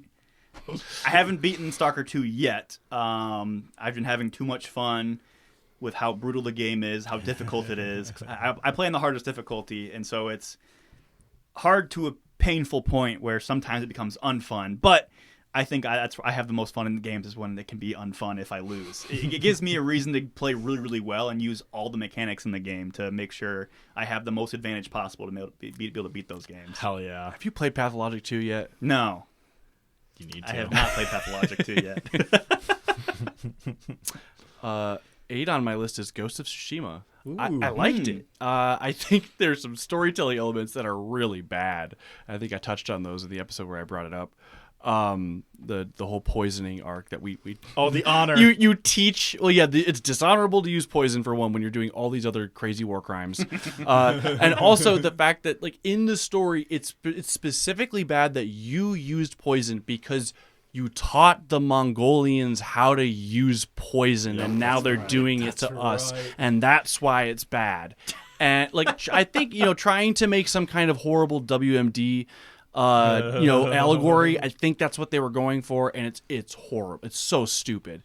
But beyond that, but it's a beautiful game. Right, it's a great dress up game. You get to dress up a samurai in so many neat outfits, and that is, I think that's how I described it on the episode where I first brought it up. But that's how I played it. That's mechanically what you're doing. Yeah, you're doing cool sword fights and exploring and using your bow like a samurai would, but you're collecting outfits. That's what you're really doing. You're leveling up your outfits and your clothes and your neat little suits of armor. And boy, was that neat. I don't know if that's what I was supposed to take away from that game, but that's what I got out of it. And that got you 8 on my list, baby. And a little fox friend. And a little fox friend. Shows you treasures. It's a good time. Who doesn't love a little fox friend? Yeah, you can be a samurai. You can play in black and white. You can make it real Kurosawa. Yeah. Sure. Do it. Yeah, I guess. Yeah. My numbers 8 is Balatro. Rogue-like card game. Oh, yeah. That you're making poker hands. And it has a video poker aesthetic. Now, can we debate the merits of a game using video poker aesthetics to try to get you to keep playing said game? Yeah, we could. But thankfully, it doesn't involve actual real money betting. Yeah. It just, uses mechanics to get you to keep playing it and to say, one more hand, one more round, one more turn. No microtransactions. No microtransactions. Good. They've given only free content out. And the creator has specifically written, like, in their will that if they die, this cannot be sold to any casino whatsoever. Good. Like, Very is conscious of that, but also at the same time, you get hooked on that. I one time played that game for like 6 hours straight without even realizing. Damn. Because it does have that like nice loop. Yeah. Like even just roguelite loop. Aesthetic, actually. It's aesthetically has like a CRT filter that works really well, so it makes it look like those old like video poker like machines. And also there's one long psychedelic track, just one track in the entire game, and it just loops onto itself and flows, and it's so good, and it just locks you in. Actually, Knights of the Old Republic 2. Hell yeah. It was a very good game. I liked that. Yeah. Listen to the last podcast. Listen to last month's episode. That was a good one. The game that I played last year was a game called Kingdom Two Crowns. I don't know if it originally started on iOS. I don't think it did, but its controls are perfectly set up for iOS, so I played it on there. It's a game where you are a monarch, and you either move to the left or you move to the right, and tap the screen to pay 1 coin to do something, either recruit a villager and then once you have a recruited villager to be a civilian, you can then make them an archer or a worker or a farmer or a warrior. And it's like a very bare bones, easy RTS game to play. And then on the second game, which is Two Crowns, there's different islands you go to. You're fighting these greed creatures where they just want to take your money, take your crown. If they take your crown, you lose the game. And you have to use all of your people to build up your walls, build up your armaments, and then go and take out their portals, which they're coming into your world and take out. I would highly recommend it if you're looking for a mobile game to play. It's super easy to play. The controls are like tap left, tap right, press the screen to pay for things. Kind of reminds me of Reigns. Yes, yeah, and you just watch your people do things, which I love doing. I love watching them build the little towns every single time. Have you heard of Loop Hero? No, I haven't. You should check out Loop Hero. That's an interesting take on idle sort of games. It's more active than an idle game, but I don't know if it's on phone, but it's on computer. Number 7 for me is Mechanicus. Is it? Yeah, it's Warhammer. Hell yeah. It is. Hell yeah, it is. It tastes exactly like Warhammer. I lick it and I taste Tech Priest. Yep, that is death and destruction and the laughter of thirsting gods. It's very Warhammer flavored. It's a game type a genre that I like. The role, what's it called? TTRPG. Yep. Yeah. It's a TTRPG. Oh no, tactics. No, it's tactics. A Sorry, tactics it's RPG. not tabletop. It's a tactics wait. RPG. Oh, okay. One less T. It's a TRPG. It's a tactics RPG. Yeah, TRPG. It's an XCOM game. But without accuracy, which we talked about in the episode that we did on it, Grumble. Something that some people like and some people don't. I love removing accuracy from that formula. I like seeing all the little knickknacks and doodads modeled on my character when I equip it in my inventory. And I think there's a lot of room for them to expand in the sequel, and I'm excited to see what they do with it. Hell yeah. Yeah. And the soundtrack's great. Soundtrack is pretty good. It's a I think bomb about Millennial Rage a lot. It's a bomb soundtrack. Okay, my number 7 was a game we played a year ago. Deus Ex. Yeah. The original. I knew this was going to land on your list. Love this game. Yeah. This game, listen to our Deus Ex episode. I love it. It's a good episode. It's a great episode. Yeah. Mm-hmm.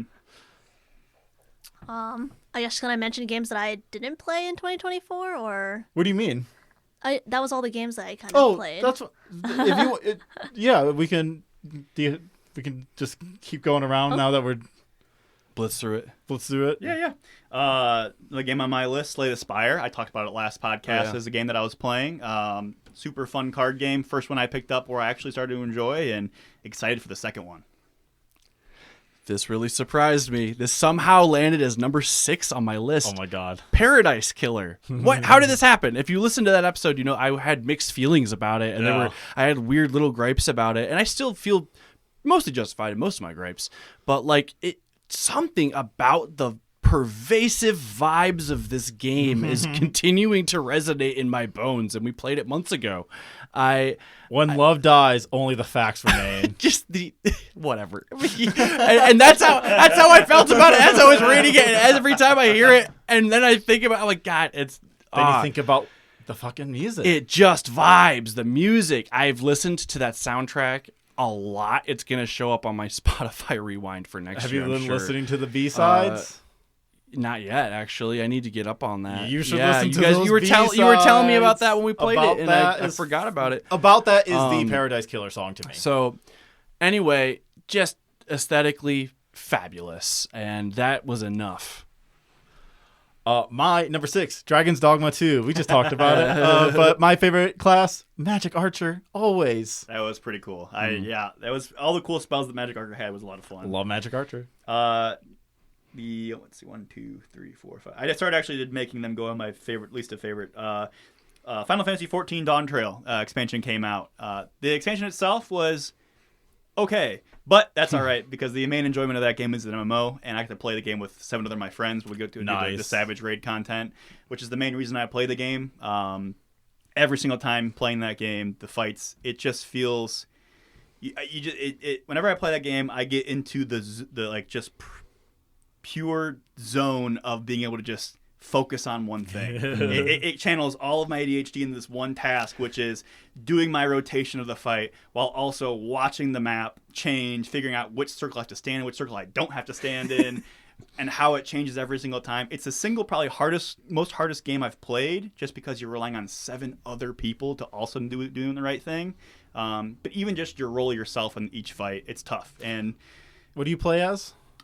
Usually when I'm raiding Machinist. Okay. I swap between Machinist, Paladin, Reaper, and Pictomancer. Oh, Jesus. Yeah, I played a lot of Final Fantasy. I was just White Mage, and then I finished Endwalker, and I was like, well, that's the end of the game. They gave me the end title screen. So Endwalker is the end of the game, basically. Why would I play the new one? That doesn't exist. Dawn Trail is the next arc, and I would say... What is a Dawn Trail? It said Endwalker. It was over. They had a picture of both the main characters walking in different direction. It done. I would say...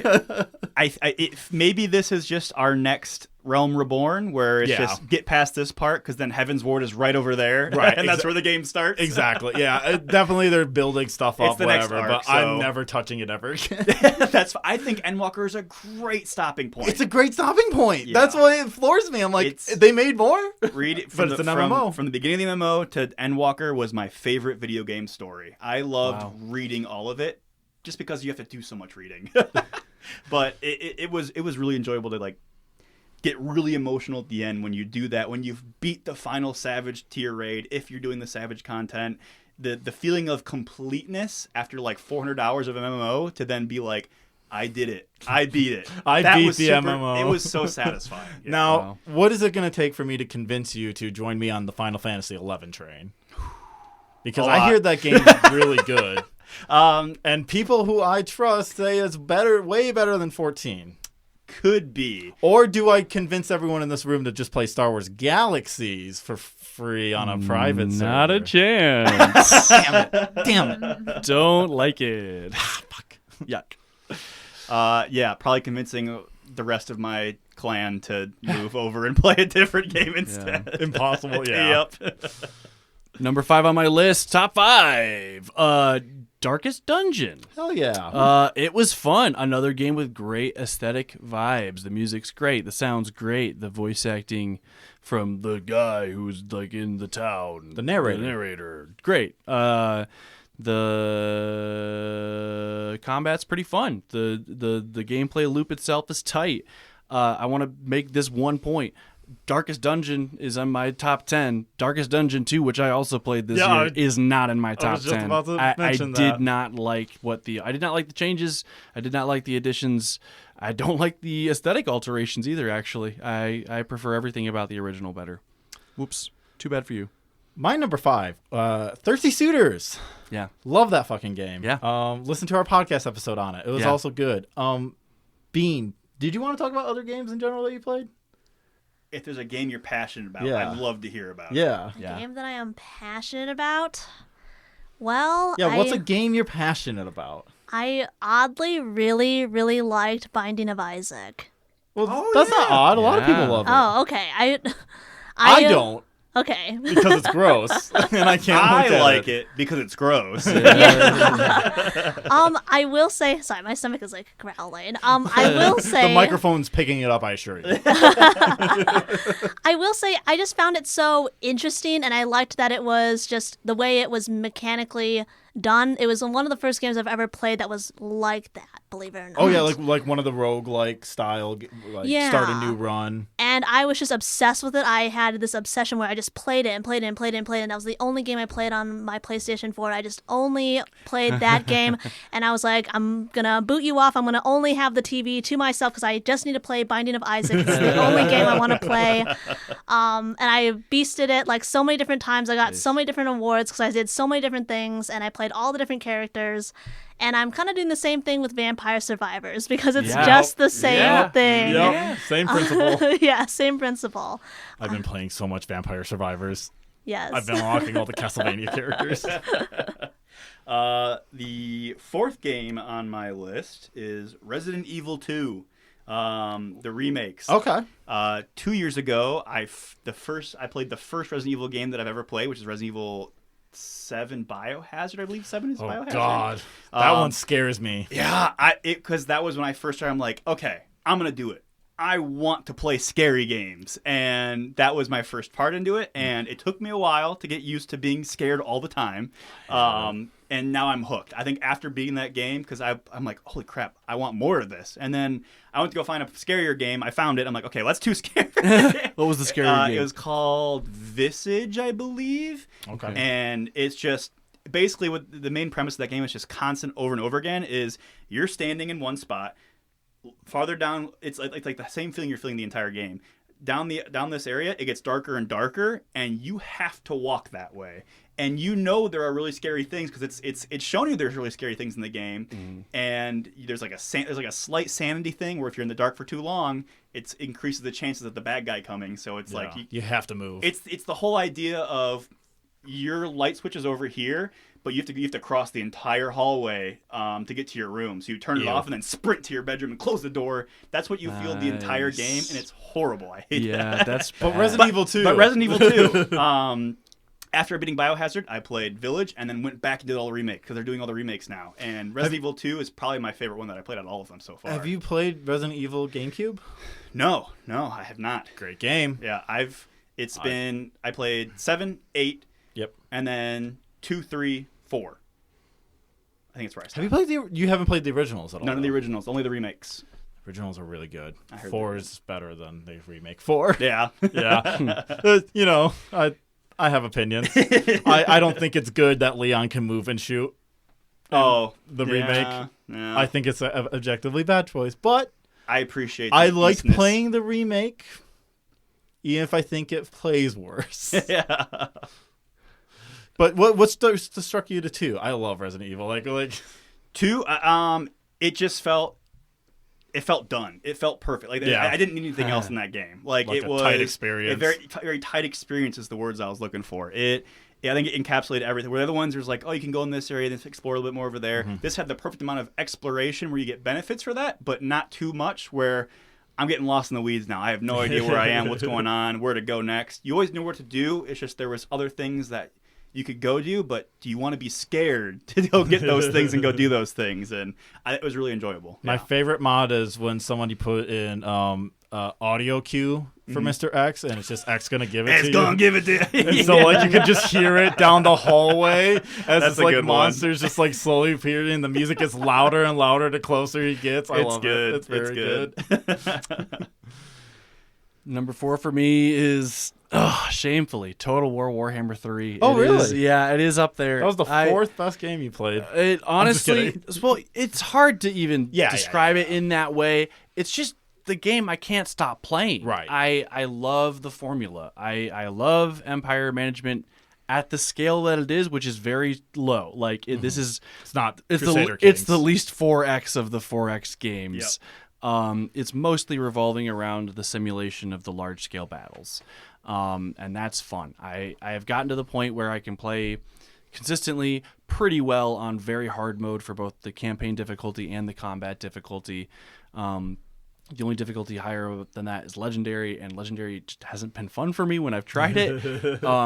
But it had been months since I'd even played it when I started playing it again this month, and I found it was pretty easy for me to pick back up and get right back into, and I still kind of want to get back to it and keep playing it despite all the other games I have to play now. I just can't stop. Sometimes you have your forever game. Yeah, it is not for everybody. It is not for everybody, but it's for me. My number 4 was Arctic Eggs. Oh yeah, a really fun physics game where you just cook eggs. You cook eggs for people in this dystopian Antarctic future of 2077 or whatever. Nice. And yeah, you're a prisoner that can do 2 things: cook eggs and hold pan. Interesting. Great game. Another game is, I believe it's called Untitled Goose. Untitled Goose Game? Yeah, the Untitled Goose Game. Good choice. Very good. Mischievous goose. Love being an angry Canadian goose. Is there any other kind?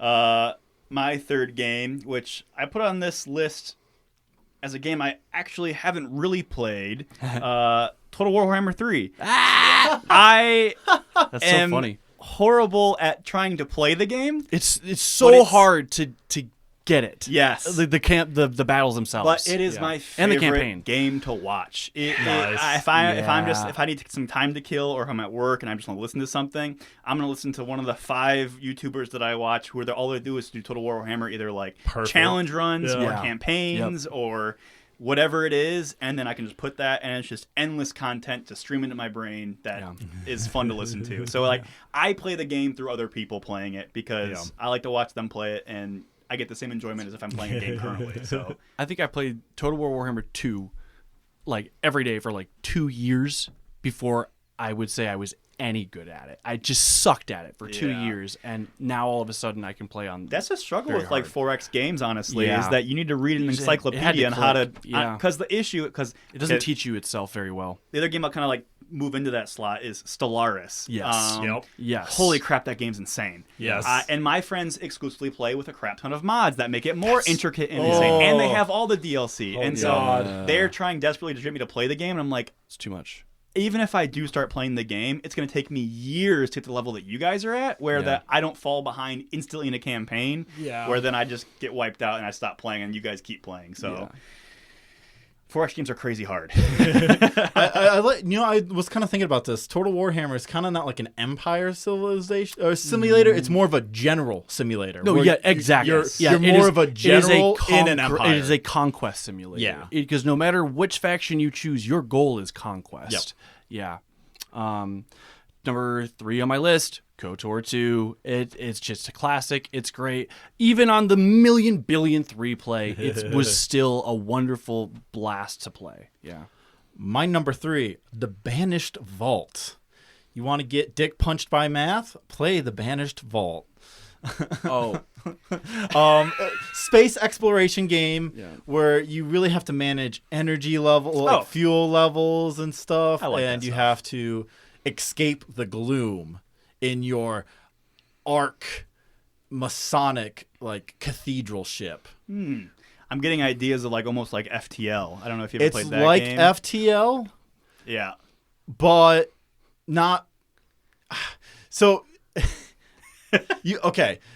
it's a lot of numbers though. Gotcha. This is the thing. It's like, what if FTL, you also have to worry about like fuel consumption. All right, we got to build 2 stasis pod per crew member so they can get to the next system alive. We also need to get the resources to make the stasis pod. Well, here's the other thing. To make the stasis pod, you need alloy, which requires different resources. And not all planets have all resources. So you enter a solar system, you look at what you got, and you figure, how the fuck do you get out of here? Also, while trying to write about your experience escaping the gloom so you can transmit this for future generations to worry about the gloom. Mm-hmm. Because no matter what, you're going to die out. You're just here to leave a legacy. Yeah. It's very brutalist. It's very beautiful. Nice. Great music. Just like... actually, if you've been listening to my music streams for the Heart campaign and Cursed Moon, it is the City Underneath theme. Is Banished Vault music. Nice. I really liked Overcooked. I know this is the game that Oh, heck yeah. frustrates people, but I find it very fun because there's like, I mean, there can be, but there's technically zero work conflicts. There's no trauma from your bosses or coworkers beating you up. You can actually just like work on the task and the ship is sinking and you can actually focus on that without being traumatized by other people. So unless you're playing with someone who really, Gets into it. he really gets into it and starts yelling at you. But other than that, if you're playing amongst friends, you're not in any real trouble. My advice is if you're ever playing with someone who yells at you, don't play with them. For real. You get up and say, I would no longer like to play. You shut the game off, and then you do something else. I would say unless all of your friends like yelling at each other and you drink while playing it, it is fantastic. Different vibes, different type of course. yell. Yes. Yes. That's my favorite thing is playing Overcooked. Me and my friends would play that, and we would drink every time we lose a level, which is very often in that game. Jesus. And to the point where it's just a yelling match, and then you stop for saying, like, this guy hasn't moved in like 5 minutes. He's just sleeping on his computer. So that game's fantastic. I love that game. My number 2 game on my list for this year is a game called Dread Delusion. Dread Delusion, if I can pull up the description of this game, because it's... Never heard of this. Yeah, Me either. I would highly recommend this game. It is an open world role playing game brimming with strange places and dark perils. Ooh. It is. Oh, the art wait, I have style- seen Looking at the art style, I was like, I want this game. Yes. Yep. And then reading more about it, I'm like, I really want this game. How would you describe the art style? Art style like a PlayStation 1.5 graphics. It's like someone doing PlayStation but for PC. Yeah. I bought the game when it was first in like super early access, and I would just play through it here and there. And then once I got really hooked into it, I'm like, I don't want to keep playing. I want to wait till the game's complete. Is it out now? I think it has released, and I think he might still be adding more stuff as it comes on. But the level that it was at the beginning to now is insane. The amount of extra work he's put into it. I think it's a couple different people that he's hired on. I think like he'd make posts on Twitter, and then someone's like, "Hey, I do this kind of work for like animations. Do you want me to help you with this animation?" And he accepted the help and put him into the game. But Released in May. it's so much fun. The lore is super interesting. It gets you right into the lore immediately. Lots of different lore books to read on how the world works. Basically, the world's shattered, and there's these different sky islands everywhere. And hell yeah, I love a sky island. And it's very cosmic horror-y because there's these gods, and the gods have influence, and there's faction alliance. You can either Seems be with, like Morrowind to me. Yes, it felt very, very much like Morrowind. And there's a certain area that you'll get to where it's like a swamp, and you're like, this is just Morrowind. I got Morrowind working on my Steam Deck. That's my next project. And this game, I will say, is perfect for the Steam Deck. I originally played it on PC, and then when the game came out, I played it on my Steam Deck on the couch. Okay. Works perfectly on the Steam Deck. Highly recommend this game. Yeah. Nice. Oh, geez. Number 2. This kind of surprised me, too. Thirsty Suitors. The Thirsty Suitors is number 2 for me. I just loved it. It was so... This is a theme for me this year. The vibes. It had the vibes, the music, the characters, the art style. The skateboarding was kind of fun. It wasn't as much for me as it was for others. But I don't like turn-based combat. It's good though. I don't like this kind of game, and I liked this game. But what if the turn-based combat was with suitors sent by your party? Yeah. What if it was flirting and cute little insults and my mom doesn't even like you. So much wonderful character. I loved Thirsty Suitors. It really left an impression on me. Which character do you look back on with the fondest? I feel like a dumb idiot for not remembering a single character's name. The main character? Oh, Jala. Jala. Yeah. I love Jala. I love Jala. Bisexual mess. I relate to and love Jala so much. I am so fucking Jala. Yeah, honestly, yeah. I am so Jala. I just think about her dad often. Her dad, Yeah, the sweetest man on he's earth. like, he's great. Yeah, if I had to pick a favorite character, but the reason why I love Thirsty Suitors Jala. is Jala, and Yeah. I'm Jala.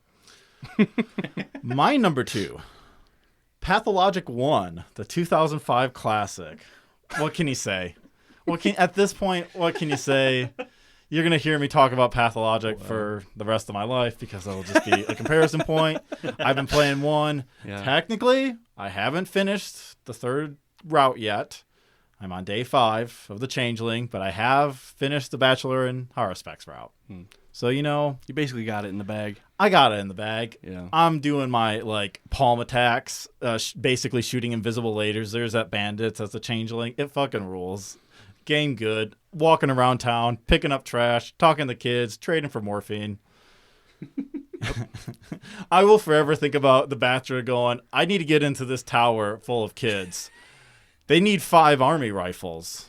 All right, looks like I'm going to get some rifles for the army and arm these children so they can fend off the actual army. Because I really want to know what's in that tower. That's really it. That's all I care about. It's a weird tower. I need to get in there. I guess honorable mention for me is just the Hamtaro game, the Game Boy game. Oh, classic. Yeah. Like the Tamagotchi almost, right? No, what is the Hamtaro game like? So the Hamtaro game is, I believe I think it doesn't even have color. I think it's literally just like a black and green game. And if you've watched any of the show Hamtaro, you're Hamtaro, and you go around and everyone has little quests, everyone has little complaints, and you give them sunflower seeds and you help them, like they might be stuck in like a tube or something. You have to help pull them out, you have to find them. They'll say, oh, I haven't seen my brother, have you seen him? It's like, oh, well, in the show we know that he likes to dig, so he probably is buried in the sandbox. Cute. Shout out to Hamtaro. Super cute. Number 1, my top game for last year was playing through the infinite amount of campaigns I have in Baldur's Gate 3. Oh, yeah. I was wondering because every time I'm on Steam, I'm like, well, Max is playing Baldur's Gate 3. Yep. Right now, we're doing it like a D&D session with 3 other buddies that I have, where Saturdays at some point during the day, we're going to play for a couple hours. And just last night, actually, I finally made it. Not quite there, but we just have to talk to one person. We're in Act 3. Oh, nice. I have almost 200 hours in the game, and I have never made it to Act 3 because I'll play so many different campaigns, and I'm like, That's wild. That was so much fun. I wonder if I did it this way instead. I've never done that with a game. I'll tell you, I got to Act 3 and stopped caring about the game. So yeah, like I think Act 1 is the best part of the game so far that I've played. In terms of it hooks me in, and I like the intro mechanics for every single class.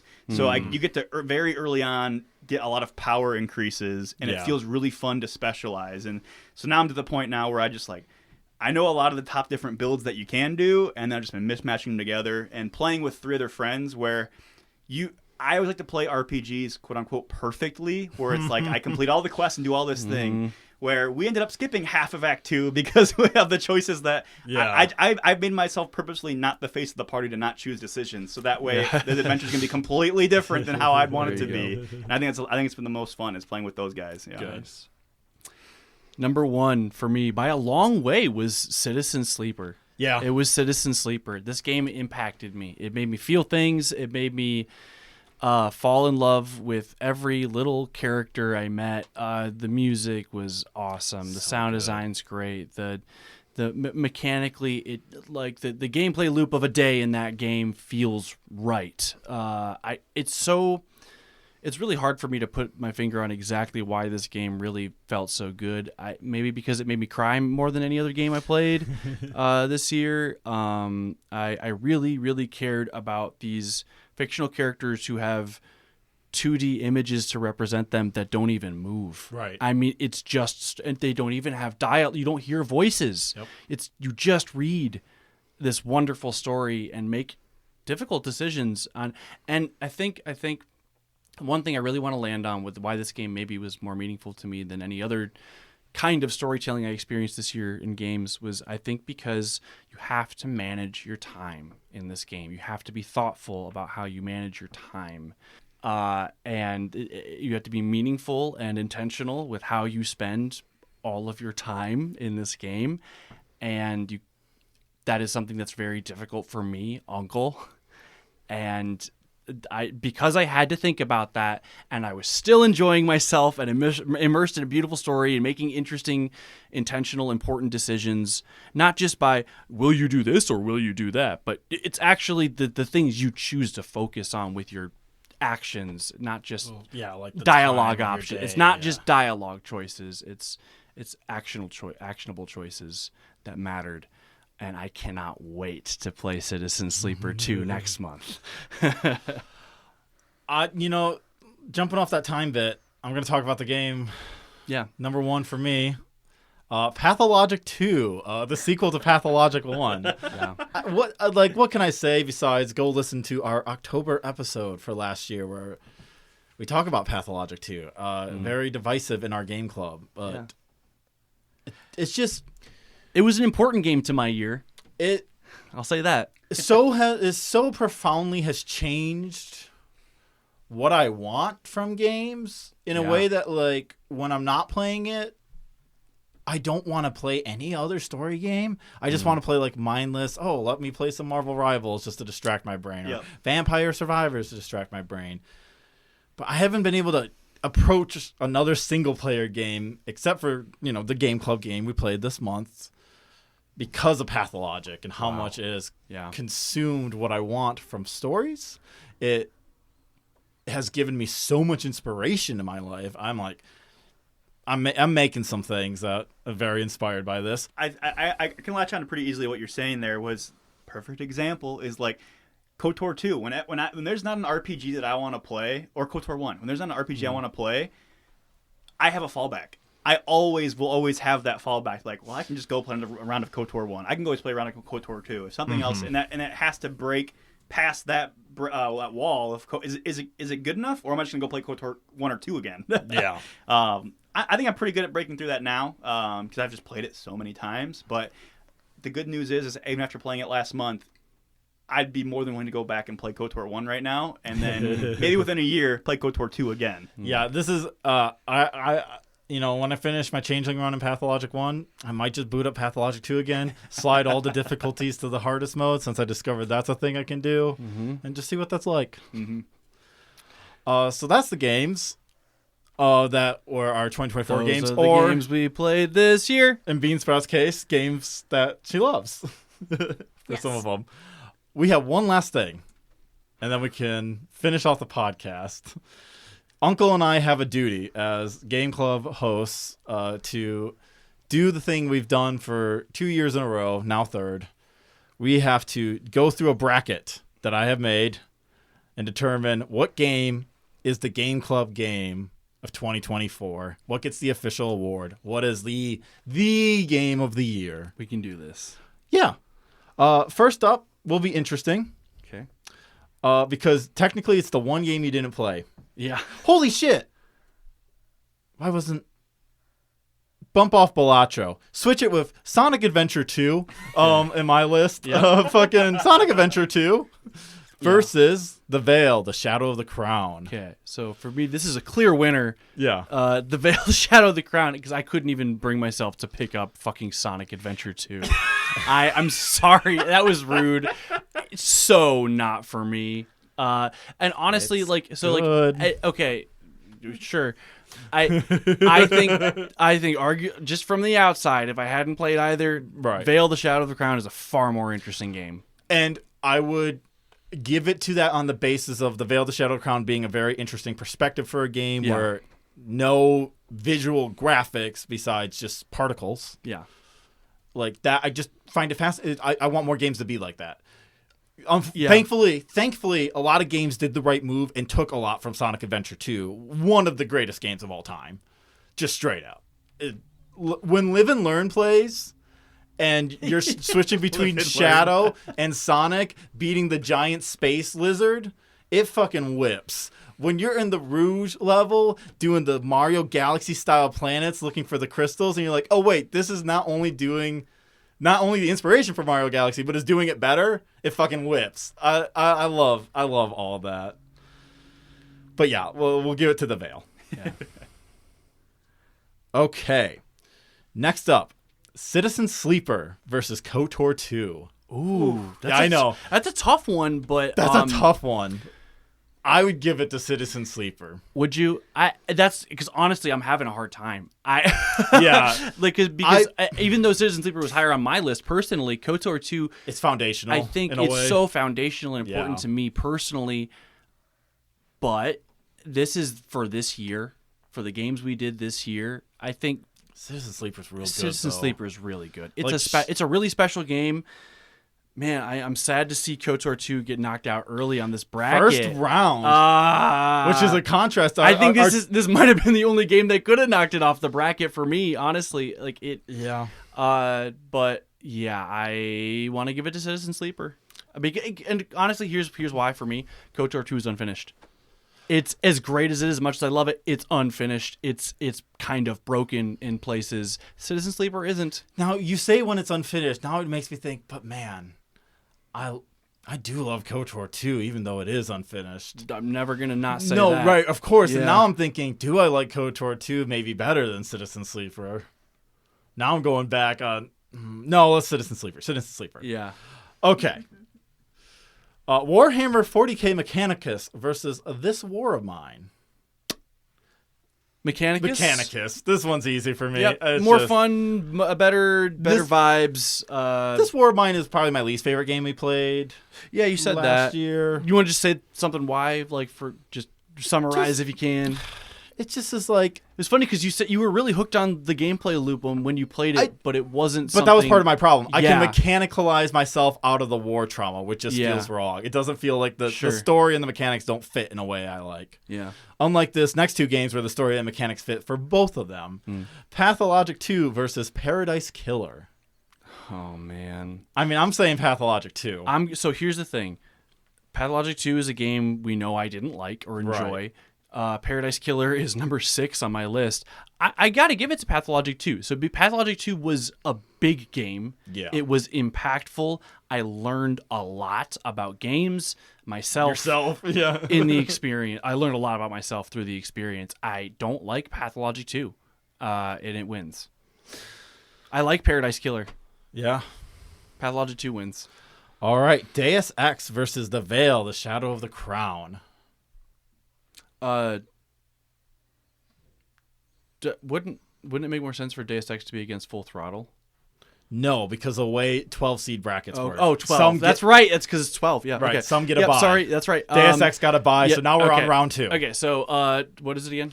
Deus Ex versus The Veil, The Shadow of the Crown. So, okay, weird.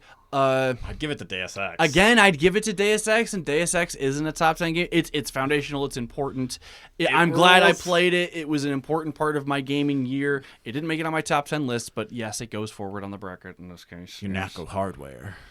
Yeah. JC Denton as a concept. Jesus Christ Denton. It's got vibes. All right. Citizen Sleeper versus Umurangi Generation. Oh, yeah. So for me, obviously, Citizen Sleeper. I would say Umurangi is the thing. Wow. Yeah. So I think I came around at the end of that episode on Umurangi Generation to say that Umurangi Generation was a good game, and I like and appreciate a lot about it. It just was so violently not for me. So like some weird things were just not working in my brain. I really struggle with letting that beat my favorite game of the year. Yeah, and both are really good, but yeah, we'll let Citizen Sleeper go. So like, can we talk a little bit more about Umurangi Generation? Absolutely. Like, so because it was a game that meant a lot to you. First of all, tell me I love some things Gundam. about that.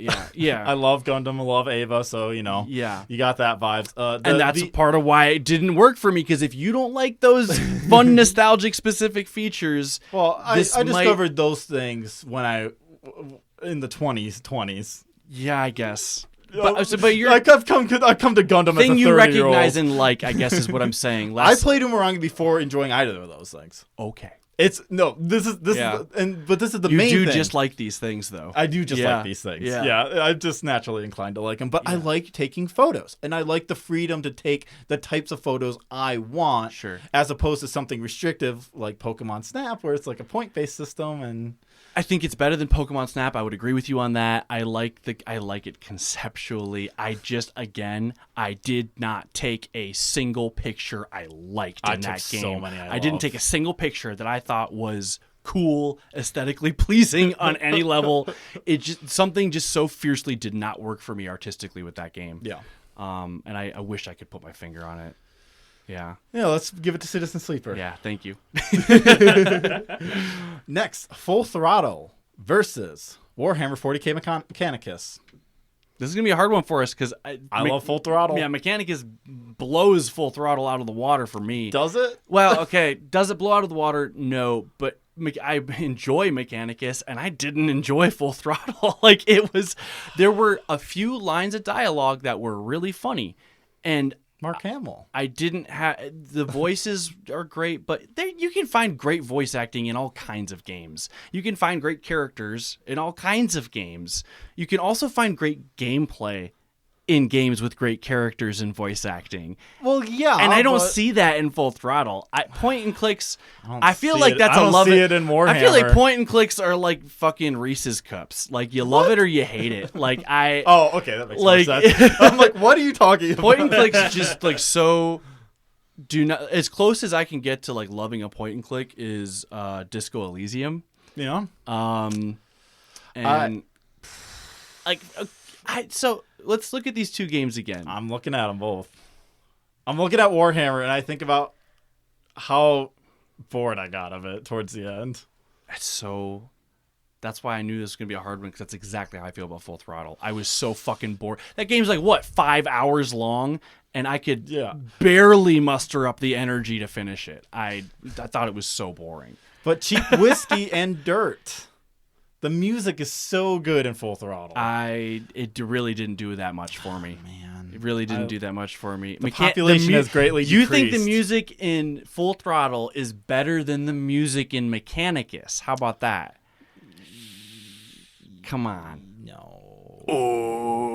But also, I remember being told that here's my bone to pick with Warhammer that I didn't get to mention. Yeah. I was told in October Yeah.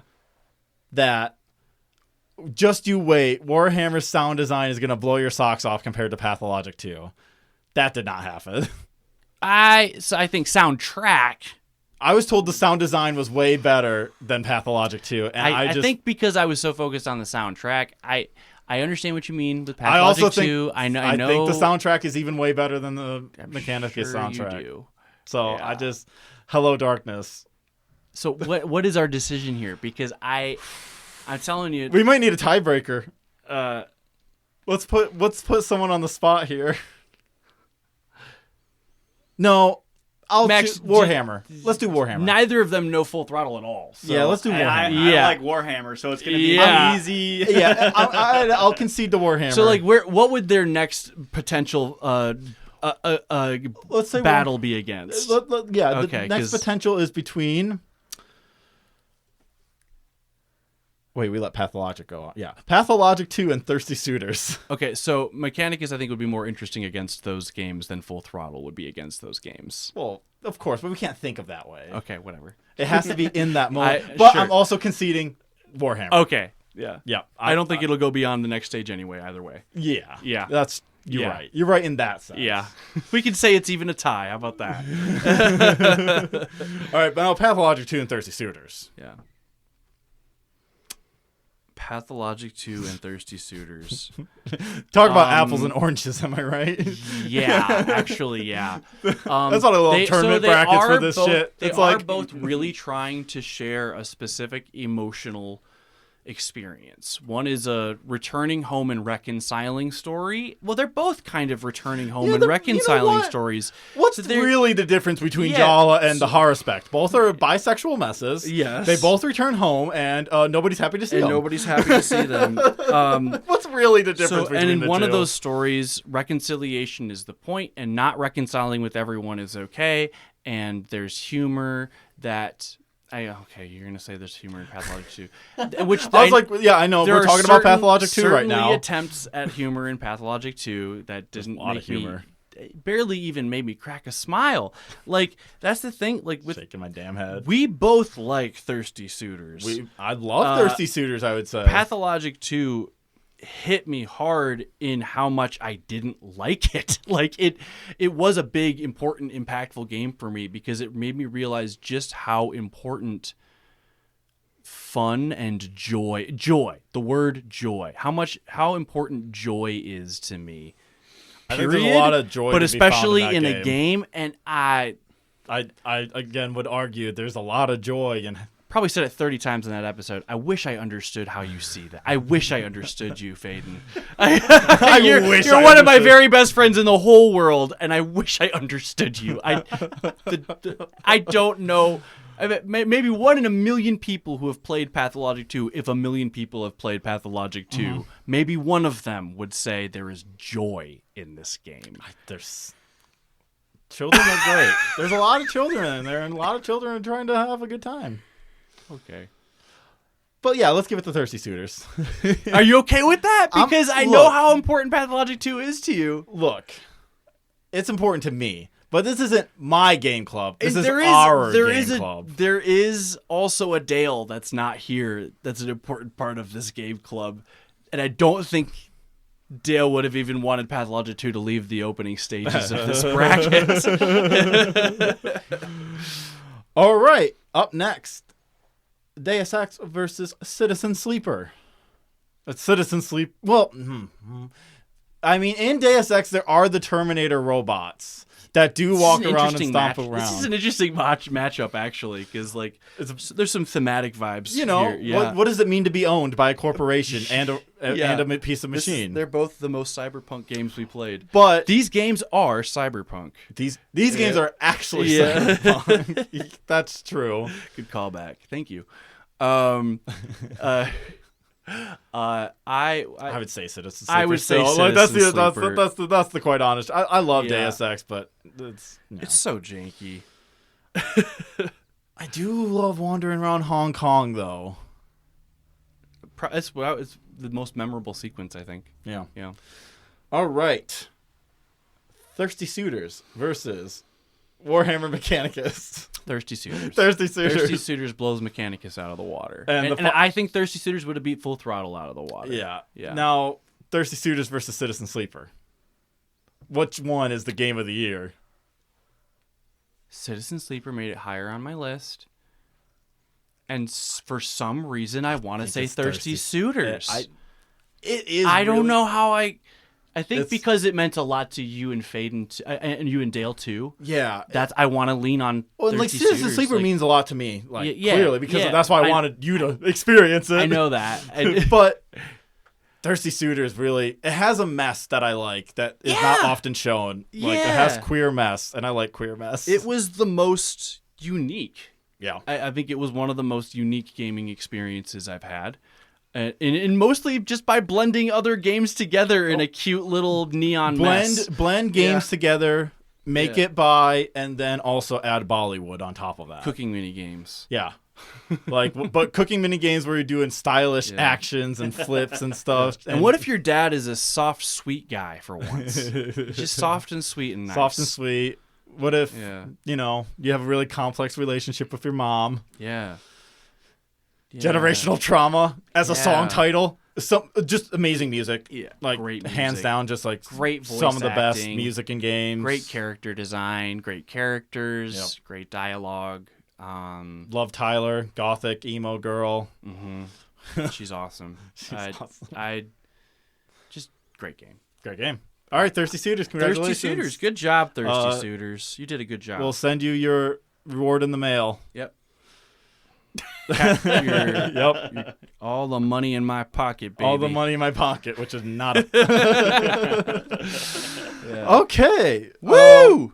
So next month, we are playing Citizen Sleeper 2. Whoa! Yay! So that should be fun. It should be fun. Does anyone want to have anything they want to promote, plug, shout out? Handles you need to get in the ether? If you want them to follow you on the internet. I don't, but the only thing I wanted to say is honorable mention Judero for my top 10 game list, just because it was weird to put it in there because we were just talking about it. Yeah. But I wanted to put it in my top 10, and I realized, wait a minute, this is a new year. Yeah, New Year. yeah. Arbitrarily a new year. Sorry. Yep. Next year's. It'll be on the list. It'll definitely be on the list. Oh yeah, it's definitely gonna be on mine. Beansprout, do you have any? No, I have no more comments. I honestly kind of feel like I need to have a question because I always I ask was gonna questions. say. Yeah. Maybe you call out other people. Other people need to ask questions too. Yeah. Yeah, but no, this time I didn't have really any questions for Judero because it just felt finished. It felt complete circle. I had no issues with it. There was nothing more that I wanted to add. There was nothing more that felt like it was lacking. I loved the way it looked. I loved everything about it. Yeah. Uncle?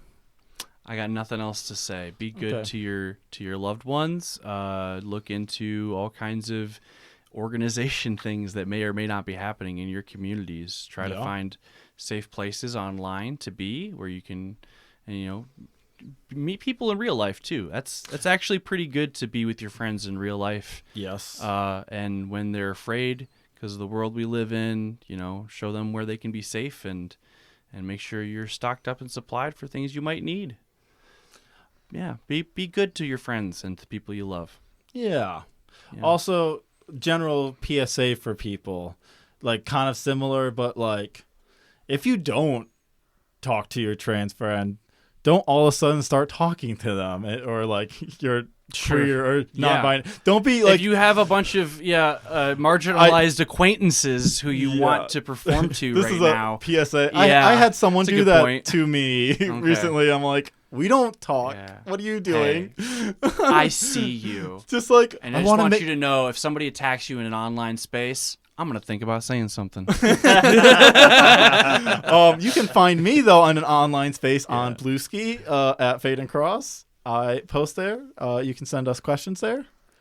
We send updates through there. You'll see this podcast episode show up.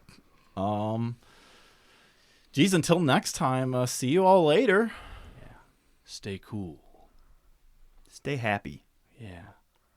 Be art. kind. Be kind. Be kind. Oh, yeah, you know what? Be kind, do art. Speaking of doing art, in memory of David Lynch. Oh, geez, yeah. Always thinking about this quote. Let me pull the from Twin Peaks: The Return when he's talking about Denise, a trans woman. I want to make sure I find it so I say it correctly. I just think about this often. And when you became Denise, I told all your colleagues, those clown comics, to fix their hearts or die. Yeah. So fucking fix your hearts or die. Fix your heart or die. Bye-bye. Oh my God.